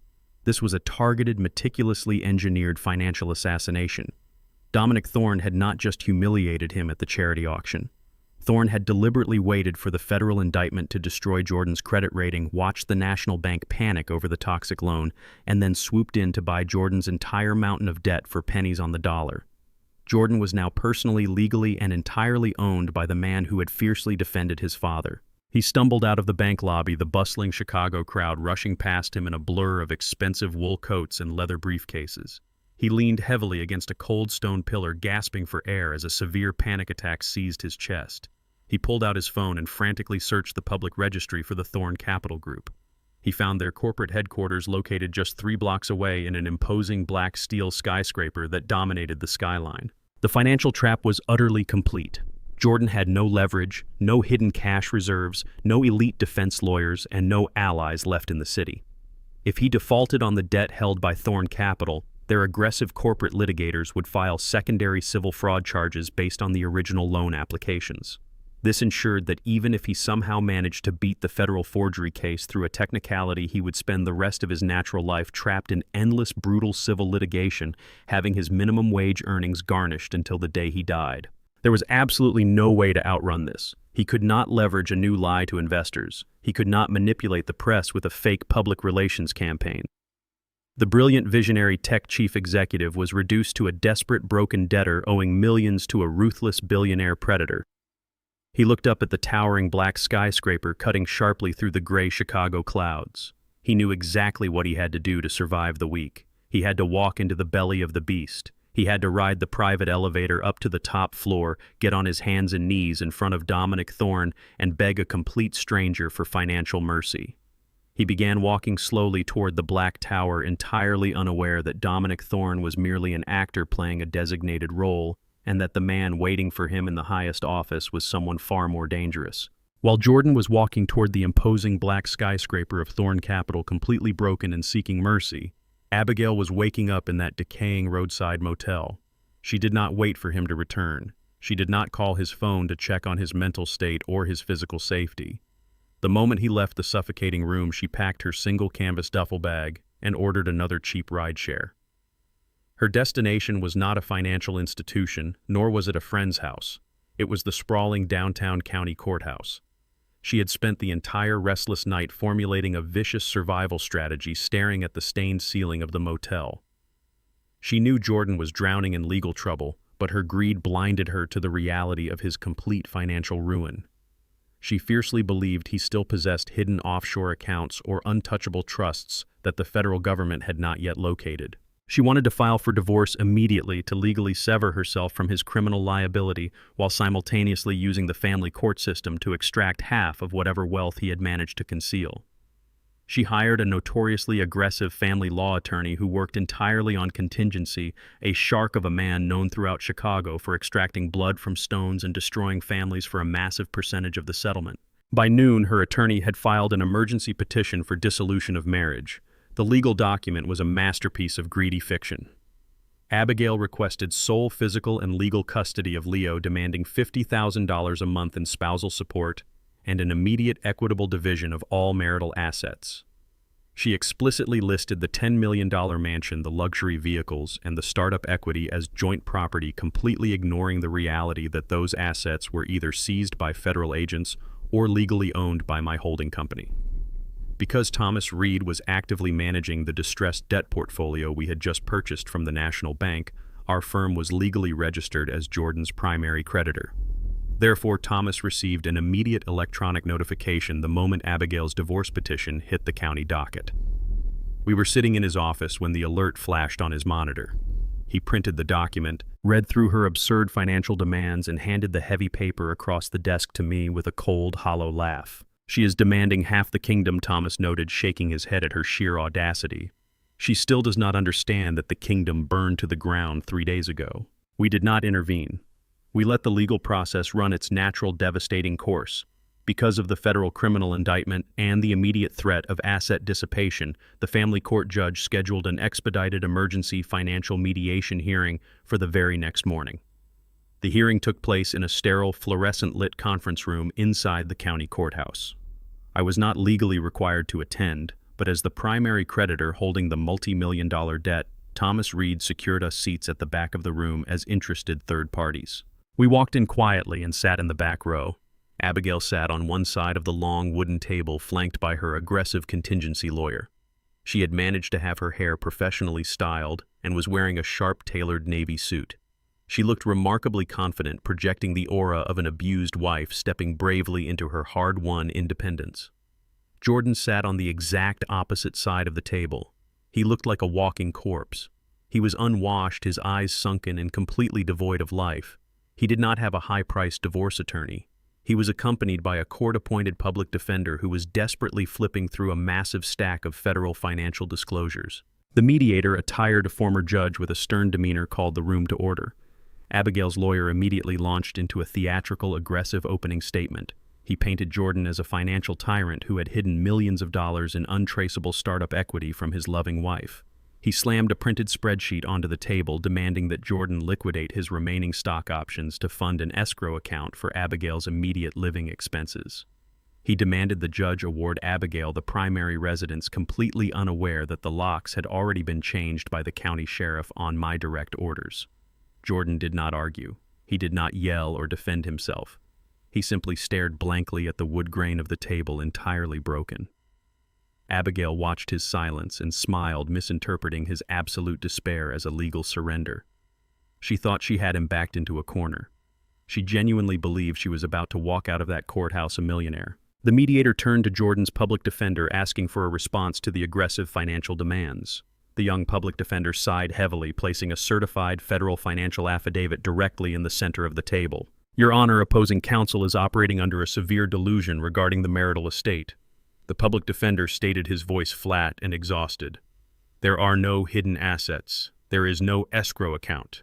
The startup equity is currently valued at $0 due to the pending federal fraud indictment. The primary residence they are fighting over is owned by a private holding company, and my client was legally evicted days ago. Furthermore, all liquid cash in their joint accounts has been completely frozen by the Federal Bureau of Investigation. Abigail's confident smile faltered slightly, but she quickly masked it with pure indignation. He is lying, she snapped, leaning aggressively over the table. He took out a $5 million personal bridge loan last month. We used it to secure commercial property in Aspen. I want half of that loan dispersed to me immediately. The mediator adjusted his glasses, picking up the certified affidavit and reading the final page. He looked up at Abigail, his expression shifting rapidly from boredom to profound pity. Mrs. Washington, the mediator said slowly, tapping the heavy document with his pen. The bridge loan was called in entirely by the creditors yesterday morning due to the criminal indictment. Your husband does not have $5 million. He owes $5 million. In addition to the maxed-out credit lines and the severe margin calls on his brokerage accounts, the total outstanding marital debt currently sits at exactly $20 million. Abigail froze. Her eyes darted wildly between the mediator, her aggressive lawyer, and her silent, broken husband. What does that mean? She asked, her voice dropping to a terrified, breathless whisper. Her contingency lawyer stopped taking notes, dropping his gold pen onto the table. He suddenly realized he was never going to see a single dime from this case. It means, the mediator explained coldly, that Illinois is an equitable distribution state. You filed for divorce demanding exactly 50% of the marital estate. Since there are absolutely zero positive assets remaining, the court must divide the liabilities. By legally severing this marriage today, you are not walking away with millions in spousal support. You are legally inheriting exactly half of the debt incurred during the marriage. You are walking out of this room carrying $10 million in undischargeable corporate and civil debt. The silence in the mediation room was absolutely deafening. Abigail's perfectly tailored facade shattered into a million irreparable pieces. The staggering mathematical reality crashed over her with the devastating weight of an ocean. She had tried to abandon a sinking ship by jumping into a lifeboat, only to realize she had chained herself directly to the anchor. She looked at her hands, trembling violently against the dark wood of the table. $10 million. She would never be able to declare standard bankruptcy to escape it, because the debt was intimately tied to a federal fraud investigation. Every paycheck she ever earned, every minor asset she ever acquired for the rest of her natural life, would be aggressively garnished by the Thorn Capital Group. She turned her head slowly and locked eyes with me, sitting quietly in the back row. I did not smile. I did not gloat. I simply offered her a slow, deliberate nod of confirmation. Her aggressive lawyer quietly packed his briefcase, zipped it shut, and walked out of the room without saying a single word to her, abandoning her completely. Abigail let out a low, guttural sob, collapsing forward until her forehead hit the table. She had fiercely demanded 50% of Jordan's life, and the law had ruthlessly granted her exactly what she asked for. The heavy black glass doors of the Thorn Capital Group headquarters slid open silently, allowing the freezing Chicago wind to push Jordan into the sprawling, immaculate lobby. He was completely numb. The grueling bus ride across the city had stripped away the very last remnants of his executive pride. He walked across the polished slate floor, his expensive dress shoes scuffed and leaving faint gray streaks behind him. He approached the massive security desk, a sleek monolith of black marble manned by 3 armed guards in tailored suits. Jordan did not demand to see the chief executive officer with his usual arrogant bluster. He simply handed his state identification card to the head guard, his hands trembling visibly, and whispered that he needed to speak with Mr. Dominic Thorne regarding an emergency debt restructuring. He fully expected to be laughed out of the building or thrown onto the pavement by physical force. Instead, the guard glanced at the monitor, nodded respectfully, and handed Jordan a heavy metallic keycard. The guard pointed toward a private glass-enclosed elevator reserved exclusively for the executive penthouse. I knew the exact moment Jordan entered the building. I was sitting 80 floors above him watching the closed-circuit security feed on a massive digital display in the primary boardroom. I had left the county courthouse immediately after watching Abigail collapse under the crushing weight of her $10 million divorce debt.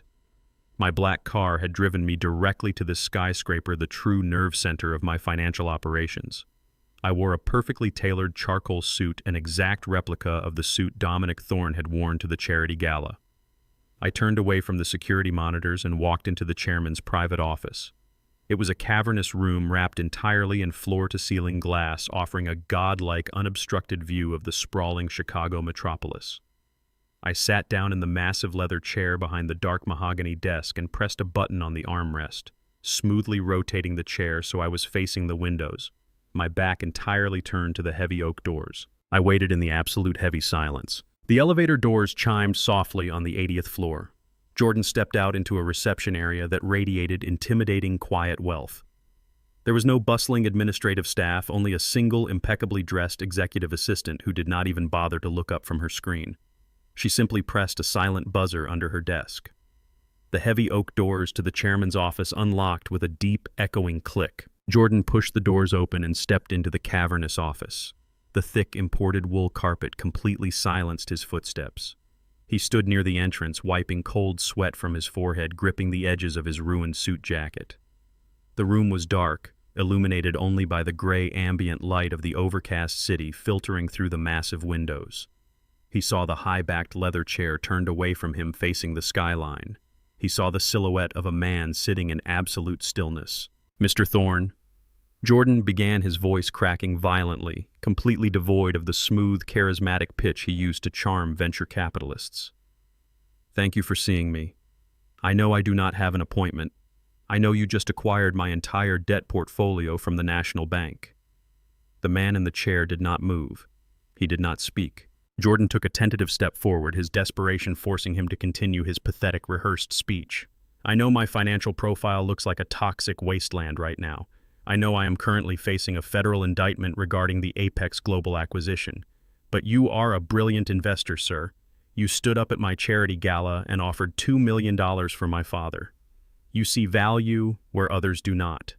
You have to look past the current legal disaster. I am a visionary. I built that predictive routing algorithm. I built a $100 million company from nothing.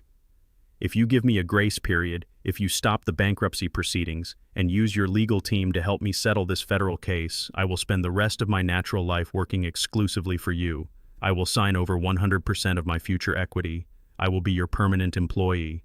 Just please do not liquidate me. Do not send me to prison. I am begging you for mercy."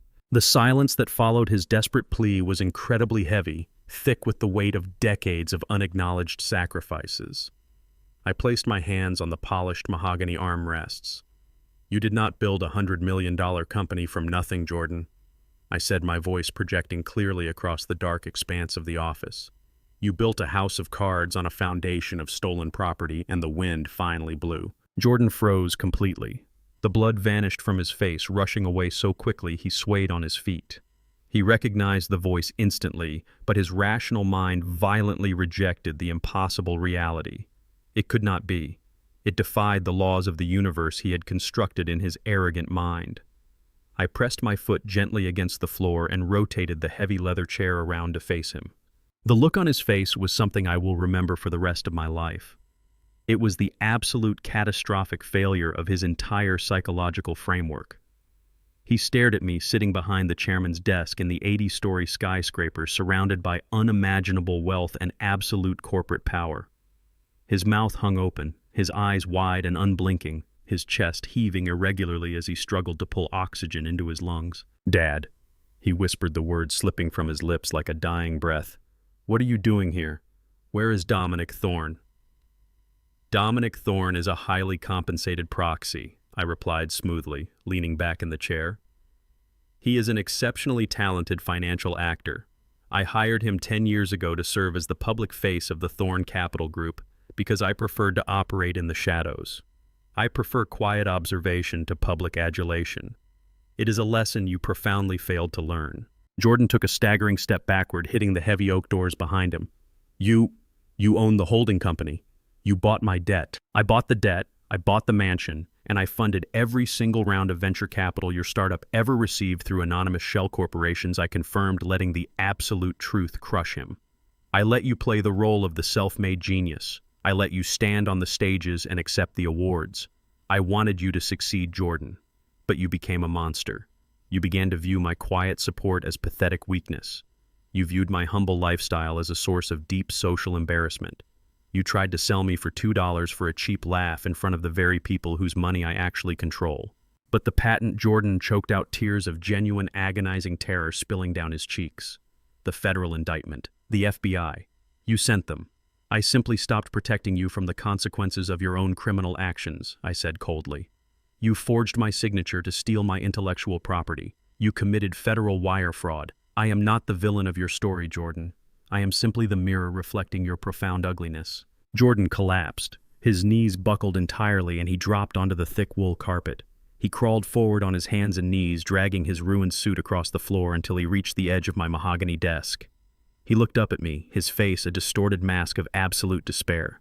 He realized that the old boring father he had violently discarded was actually the architect of his entire reality. He realized he was not begging a stranger for mercy. He was begging the man he had betrayed. "Please, Dad," Jordan sobbed, wrapping his hands around the polished wooden leg of the desk. "I am so sorry. I was blind. I was poisoned by the money and Abigail's greed. Please call the federal agents off. I will go to a rehabilitation center. I will do whatever you want. If I am convicted of federal forgery, I will spend 20 years in a maximum security prison. I will never survive it. I will never see Leo grow up. Please, you are my father. You have to save me." I looked down at the broken, sniveling shell of a man weeping on my floor.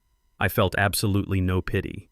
I reached into my desk drawer and pulled out a small, silver-framed photograph. I placed it gently on the edge of the desk facing him. It was a picture of a beautiful, exhausted woman smiling warmly. It was his mother, Cynthia. "Do you remember her?" I asked softly. "Do you remember how she worked double shifts at the municipal hospital scrubbing floors until her hands bled just to pay for your expensive private school tuition? She died of sheer exhaustion when you were a sophomore in college, and you were too busy attending a fraternity party to come to her funeral. You have not visited her grave in 15 years. You have no right to invoke the sanctity of family." I pressed a button on the intercom system. "Thomas, bring it in." The side door of the office opened quietly. Thomas Reed stepped into the room holding a single thick legal document bound in heavy blue paper.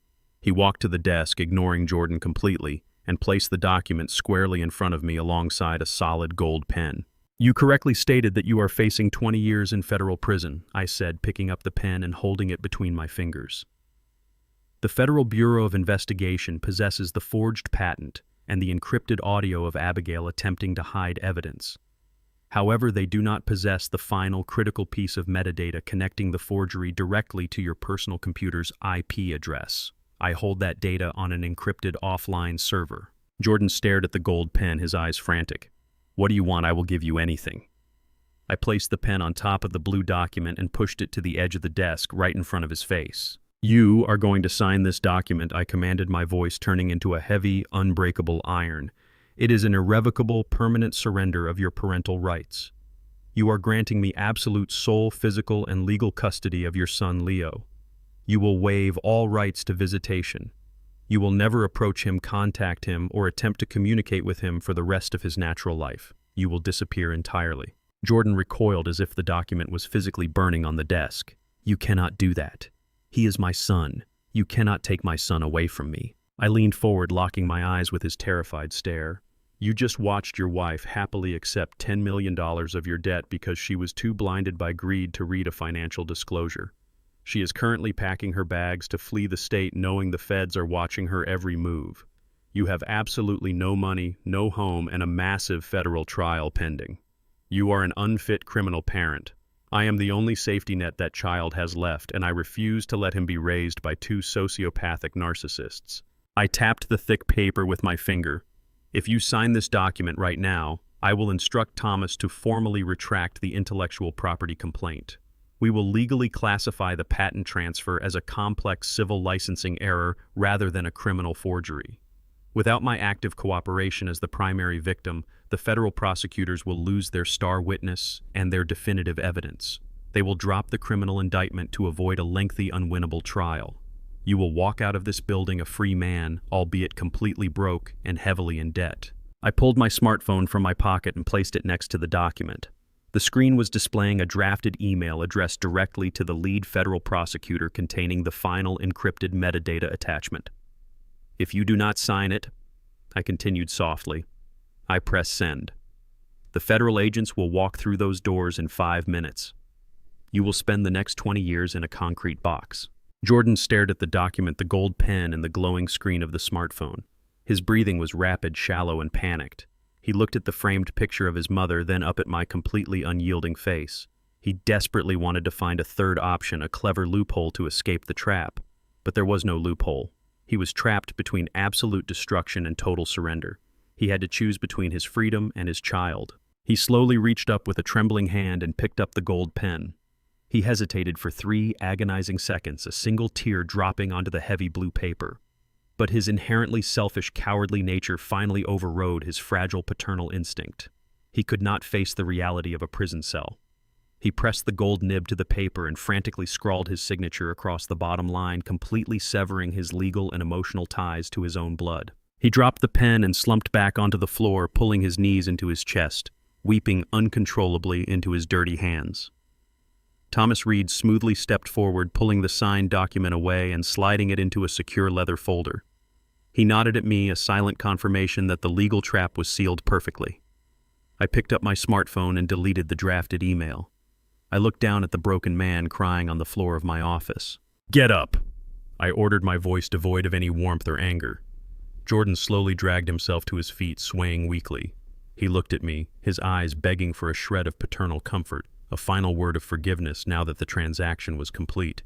"You sold me for $2 at a gala to save your ego," I said quietly, turning my heavy leather chair back toward the massive windows to look out over the city.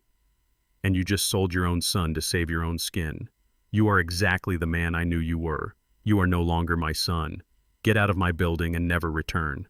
Jordan stood in the suffocating silence for a moment longer. He realized there was nothing left to say. He turned around and walked slowly toward the heavy oak doors, his shoulders slumped, carrying the invisible, crushing weight of his absolute failure. The doors closed behind him with a deep, final click, severing our connection forever. The ultimate humiliation was complete. I had not destroyed him. I had simply forced him to destroy himself. The scent of fresh basil and organic citrus filled the bright, pristine aisles of the upscale grocery store. It was a quiet Tuesday morning, exactly 3 weeks after Jordan had signed his paternal rights away on my mahogany desk and vanished into the bitter Chicago wind. The relentless chaos that had consumed my life was finally giving way to a profound, steady peace. I pushed a silver shopping cart down the produce aisle. My 3-year-old grandson Leo sat happily in the child seat, swinging his legs and holding a bright red apple. I watched him smile, feeling a deep, quiet warmth radiate through my chest. I had spent my entire adult life sacrificing my own comfort for a son who ultimately viewed me as a disposable asset. I was not going to make that same mistake with Leo. I was going to raise him in an environment defined by absolute truth, firm boundaries, and genuine respect. Our quiet morning was abruptly shattered by the violent crash of a plastic shopping basket hitting the polished linoleum floor. I stopped the cart and turned around. Standing at the end of the aisle, entirely blocking our exit, was Abigail. The visual transformation she had undergone in just 3 weeks was absolutely staggering. The immaculate emerald gown-wearing socialite was completely gone, replaced by a frantic, hollowed-out ghost. Her designer clothes hung loosely on her shrinking frame, stained and deeply wrinkled from sleeping in cheap transient motels. Her blonde hair was unwashed and tied back in a messy knot. The heavy diamond wedding ring she used to flaunt was missing, undoubtedly sold to a pawn shop for a fraction of its value just to buy food and burner phones. The federal government had successfully frozen every single bank account associated with her name. She was currently suffocating under the $10 million marital debt she had arrogantly demanded during her disastrous divorce hearing. She had absolutely nothing left to her name except her own toxic entitlement. She had been tracking my movements. The private security team I hired for the Zenith Tower had reported a woman matching her description pacing the perimeter sidewalks for the last 4 days. She could not bypass the biometric security of my building, so she had followed my private town car to the market. She was driven by a feral, calculating desperation. Leo, Abigail gasped, her voice cracking with a manic, artificial emotional intensity. She took a step forward, her eyes darting frantically around the grocery store to ensure there was an audience. "Oh my God, my baby. What has he done to you?" I did not move. I kept my hands resting lightly on the handle of the shopping cart, placing my body firmly between her and my grandson. "You are violating a federal mandate, Abigail," I said, keeping my voice perfectly level and quiet so as not to frighten the child. "Turn around and walk out the automatic doors right now." Weeks ago, Abigail had weaponized the legal system by filing a fraudulent emergency injunction against me, claiming I was violently demented.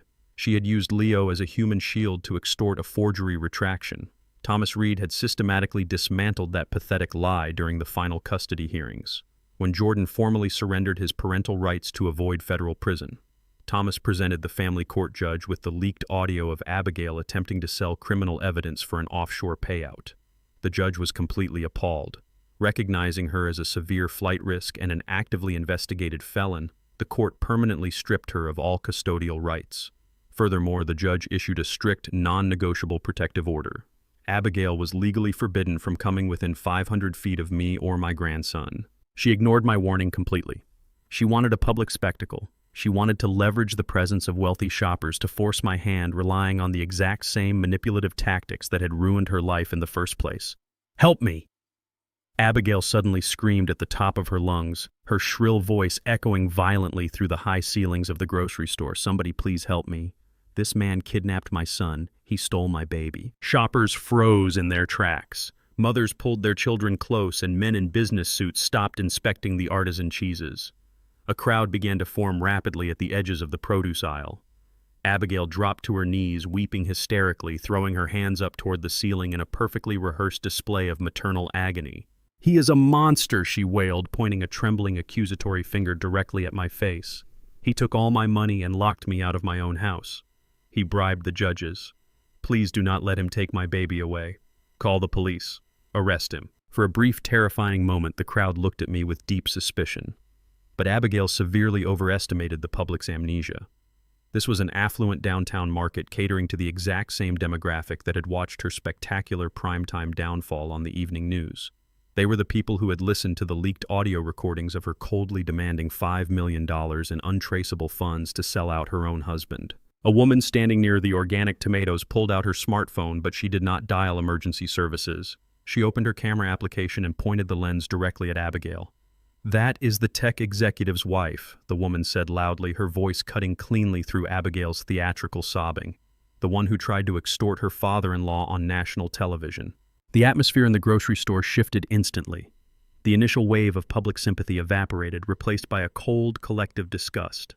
More shoppers pulled out their phones, creating a solid wall of digital recording devices. They were not stepping forward to rescue a distressed mother. They were documenting the pathetic breakdown of a disgraced, greedy fraud. Abigail realized the crowd was not turning against me. The panic in her eyes became genuine. She scrambled to her feet, abandoning the theatrical tears, and lunged aggressively toward the shopping cart. She reached out her hands, curving into claws, attempting to physically grab Leo by his small jacket. I moved with a speed and precision she completely failed to anticipate. I stepped directly into her path, intercepting her wrists and pushing her back with a firm, unyielding force. She stumbled backward, hitting a display of green apples and sending the fruit spilling across the floor. "Do not ever reach for him again," I commanded, my voice dropping to a freezing absolute register that commanded the entire aisle. Store security guards wearing dark blazers rushed down the aisle, immediately stepping between us. The store manager, a tall man holding a two-way radio, looked at me respectfully. "Mr. Washington, are you and your grandson all right?" he asked. "We have already dispatched the local authorities. They are pulling into the parking lot right now. Abigail spun around, her face twisted into an ugly, feral snarl. She shoved the security guard directly in the chest. "Get your hands off me, you minimum wage trash," she shrieked, completely losing her grip on reality. "I am Abigail Washington. I am a member of the Zenith Country Club. You work for me. I demand you arrest that old man." The automatic glass doors at the front of the store slid open. Two uniformed police officers walked briskly through the checkout lanes, their hands resting on their heavy utility belts. The store manager pointed directly at Abigail. The officers approached her rapidly. "Ma'am, you need to calm down and step away from the customers," the lead officer instructed, assessing the chaotic scene. Abigail immediately tried to pivot back to her victim narrative. "Officers, thank God," she cried, attempting to smooth her dirty clothes. "That man is Kenneth Washington. He stole my child. He is holding my son hostage. I demand you take my baby back right now." The lead officer pulled out a small digital terminal and typed her name into the federal database. He did not look at me. He waited for the screen to load. When the text flashed across his device, his demeanor changed from routine caution to immediate strict enforcement. "Abigail Washington," the officer said, his voice entirely devoid of sympathy. "You are currently out on federal bail pending a massive obstruction of justice investigation. And there is an active permanent protective order mandating that you remain at least 500 feet away from Kenneth Washington and the minor child, Leo Washington." Abigail froze, her mouth opening and closing silently. The aggressive arrogance completely drained out of her, leaving only the terrifying realization of her own fatal mistake. She had been so desperate to cause a public scene that she had entirely forgotten the severe legal parameters of her own release. "Turn around and place your hands behind your back," the officer commanded, pulling a pair of heavy steel handcuffs from his belt. "I did not know he was going to be here." Abigail lied frantically, backing away toward the spilled apples. "It was an accident. I just wanted to buy groceries. You cannot arrest me for shopping. You approached the protected parties, caused a physical altercation, and attempted to bypass store security," the officer stated, grabbing her arm firmly and spinning her around. "By violating a permanent family court injunction, you are in direct violation of your federal release conditions. Your bail is officially revoked." The sharp metallic click of the handcuffs snapping shut echoed loudly down the produce aisle. It was the exact same sound her husband had heard on the museum stage. Abigail began to thrash violently, screaming incoherent threats and sobbing wildly as the two officers dragged her toward the front of the store. The crowd parted, keeping their cameras steadily trained on her humiliated, dirty face. She kicked at the automatic glass doors as they forced her out onto the pavement and shoved her into the back of the waiting patrol cruiser. She had tried to weaponize a public space to destroy my peace, and she had ultimately secured her own immediate incarceration. Without the possibility of bail, she would remain locked inside a concrete federal holding cell until her extortion trial began. I stood in the quiet grocery aisle adjusting my jacket. The store manager offered a profuse apology, but I simply shook my head and thanked him for his rapid response. I turned back to the shopping cart. Leo was holding his red apple, looking up at me with wide, curious eyes, completely unharmed and entirely unbothered by the screaming woman who had just been hauled away. I smiled at my grandson, pushing the cart forward toward the bakery. The toxic remnants of the past had finally been permanently removed. The correction was absolute. 6 months slipped by with the quiet, steady rhythm of a metronome washing away the chaotic debris of the past. The relentless media frenzy surrounding the Apex Global scandal had finally burned itself out, replaced by whatever new tragedy the news cycle demanded. Abigail remained locked inside a federal detention center, her repeated requests for bail categorically denied by a judge who viewed her as a massive flight risk. With the toxic elements permanently excised from my life, I focused entirely on building a healthy environment for my grandson. The Zenith Tower was a magnificent architectural marvel, but a growing 3-year-old boy does not need a 75th floor balcony. He needs solid earth-green grass and room to run.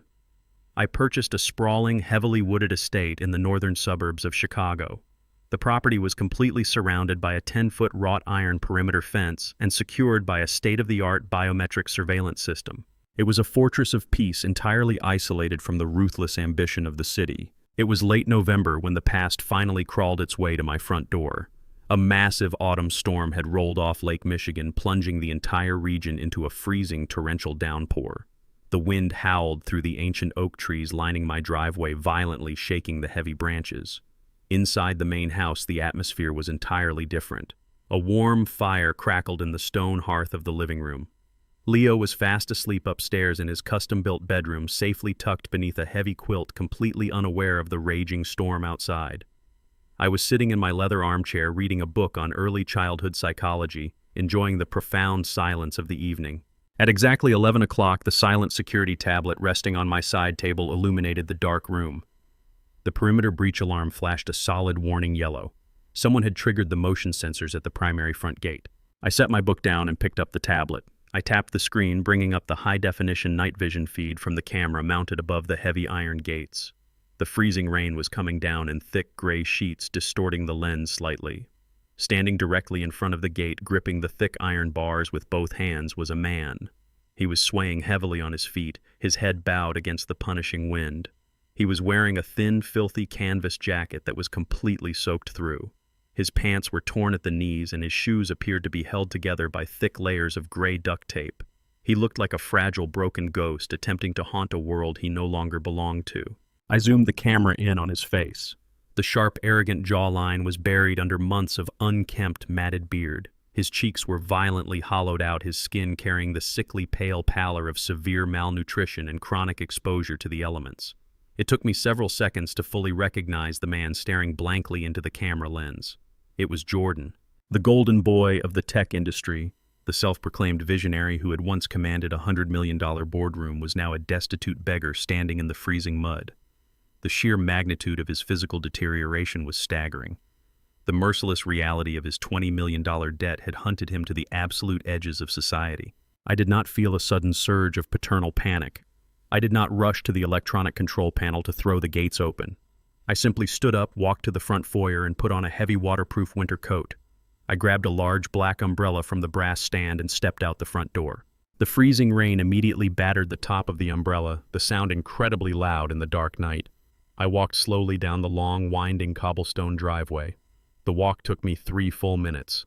I used that time to steel my emotions, ensuring that I would not be manipulated by the pathetic visual display waiting for me at the perimeter. When I finally reached the gate, I stopped exactly 5 feet away from the iron bars. I did not reach for the electronic keypad. Jordan looked up. The rain was streaming down his face, washing away the grime, but leaving the profound despair completely intact. He pressed his face against the cold iron bars, his eyes wide and desperate. "Dad," he gasped, his voice a fragile, broken rasp that barely carried over the howling wind. "Thank God. I thought you might not come out. I thought you might just call the police." I stood perfectly still beneath the black umbrella. "You are trespassing on private property, Jordan. The security system flagged your presence. State your business, or I will alert the local authorities." He let out a pathetic, ragged sob, his knuckles turning stark white as he gripped the iron. "Please, Dad. Just listen to me. I have absolutely nothing left. The Thorn Capital lawyers took everything. They garnished the minimum wage paychecks I tried to earn washing dishes. They froze the prepaid debit cards I tried to open. The homeless shelters in the city are completely full, and the ones that are open are too dangerous. I have been sleeping under the highway overpass for 3 weeks. I am freezing. I am starving. I have not eaten a hot meal in 4 days." He collapsed onto his knees, the freezing mud soaking immediately into his torn pants. He looked up at me through the bars, entirely stripped of his pride, his ego, and his humanity. "I am sorry," he wept, the tears mixing seamlessly with the rain. "I am so incredibly sorry for everything I did. I was arrogant. I was stupid. I let the money completely poison my mind. I let Abigail convince me that we were untouchable. I know I committed terrible crimes against you. I know I forged the patent, and I know I treated you like garbage when you were just trying to help me. I realize that now. The street teaches you exactly what you are really worth, and I know I am worth nothing." He reached a trembling hand through the gap in the iron bars, desperately reaching toward the hem of my warm coat, though he was entirely too far away to touch it. "I am begging you for a second chance," he pleaded, his voice breaking into a hysterical pitch. "Please open the gate. Just let me sleep on the floor of your garage. Just let me come inside where it is warm. I will work for you. I will clean your house. I will pull the weeds in your garden. I will do absolutely anything you ask me to do for the rest of my life. You are my father. You raised me. You cannot leave your own flesh and blood out here to die in the freezing storm. Please, Dad, save me." I stood in the freezing rain and watched him cry. I listened to his desperate apologies. I listened to his promises of permanent servitude. I waited in the deafening roar of the storm for 10 long, agonizing minutes. I gave him absolutely every opportunity to prove that his suffering had somehow cultivated a genuine human soul. I waited for him to ask about Leo. I waited for him to ask if his 3-year-old son was happy in this new house. I waited for him to ask if Leo missed his parents, if he was eating well, if he was growing tall. I waited for a single shred of paternal curiosity to pierce through his own pathetic misery. He never mentioned the boy. He spent 10 minutes weeping about his wet clothes, his empty stomach, and his ruined reputation. His apology was entirely hollow. He was not sorry for the immense pain he had caused his family. He was only sorry that he had lost the game. He was mourning the death of his own comfort, entirely blind to the collateral damage he had inflicted on the innocent life he had brought into the world. "You did not come here to seek redemption," I said quietly. My voice cut through the howling wind, completely steady and devoid of any emotional warmth. "You came here seeking a blanket." Jordan stopped weeping for a fraction of a second, confusion flashing across his wet face. "What? You stood there and begged for your life for 10 minutes. I continued, taking a deliberate step closer to the iron bars. "You invoked the sacred title of family. You reminded me that I am your father, demanding that I fulfill my paternal duty to protect you from the storm. Yet in all of your pathetic begging, you did not ask about your own son a single time. You signed away your parental rights on my desk to save yourself from a federal prison cell, and you just proved that you have not thought about that child since the ink dried on the paper." Jordan stammered, his eyes darting frantically. "No, Dad, you do not understand. I just need to get warm. My mind is not working right. Of course I care about Leo. Just let me inside and we can talk about him." I tightened my grip on the handle of the umbrella. "You are exactly the man you were the night you auctioned me off for $2. The only difference is that your expensive suit has been replaced by rags. The core of your character remains completely rotten. You demand absolute sacrifice from everyone around you, but you refuse to sacrifice a single ounce of your own comfort for anyone else." Jordan realized the gate was not going to open. The desperate pleading rapidly morphed into the vicious, entitled anger that had always defined him. "You cannot do this to me," he screamed violently, shaking the heavy iron gates. "I am your son. You owe me. You have millions of dollars. You can fix this with a single phone call. Open the damn gate." I looked at him with absolute freezing clarity. A father's ultimate duty is not to blindly protect his child from the consequences of their own actions. A father's duty is to protect the innocent. My duty is to Leo. Bringing you into this house would be bringing a deadly, incurable infection into his sanctuary. I refuse to let him grow up watching a coward manipulate his way through life. I turned my back on the gate and began walking back up the cobblestone driveway. "Dad," Jordan shrieked, his voice tearing in his throat. "You are killing me. You are leaving me out here to die. Forgive me." I did not stop walking. I did not turn around. "The forgiveness you are looking for is a matter between you and whatever God you choose to pray to in the dark," I said over my shoulder, my words carrying clearly over the wind. "My job is done." I walked back to the massive front door, stepped inside, and locked the heavy deadbolt. I took off my wet coat and walked upstairs to check on my grandson. Leo was still sleeping peacefully, completely undisturbed by the storm raging outside. I pulled the heavy quilt a little higher over his shoulders and turned off the hallway light. The gate was shut permanently. The past was locked outside in the freezing rain where it belonged, and the future was sleeping safely in my house. The brutal Chicago winter eventually broke, giving way to a brilliant, vibrant spring. The 10-foot iron gates of my estate remained firmly closed to the past, but the grounds inside were entirely alive. I sat on the cedar porch holding a mug of dark roast coffee, watching my grandson run across the freshly cut grass.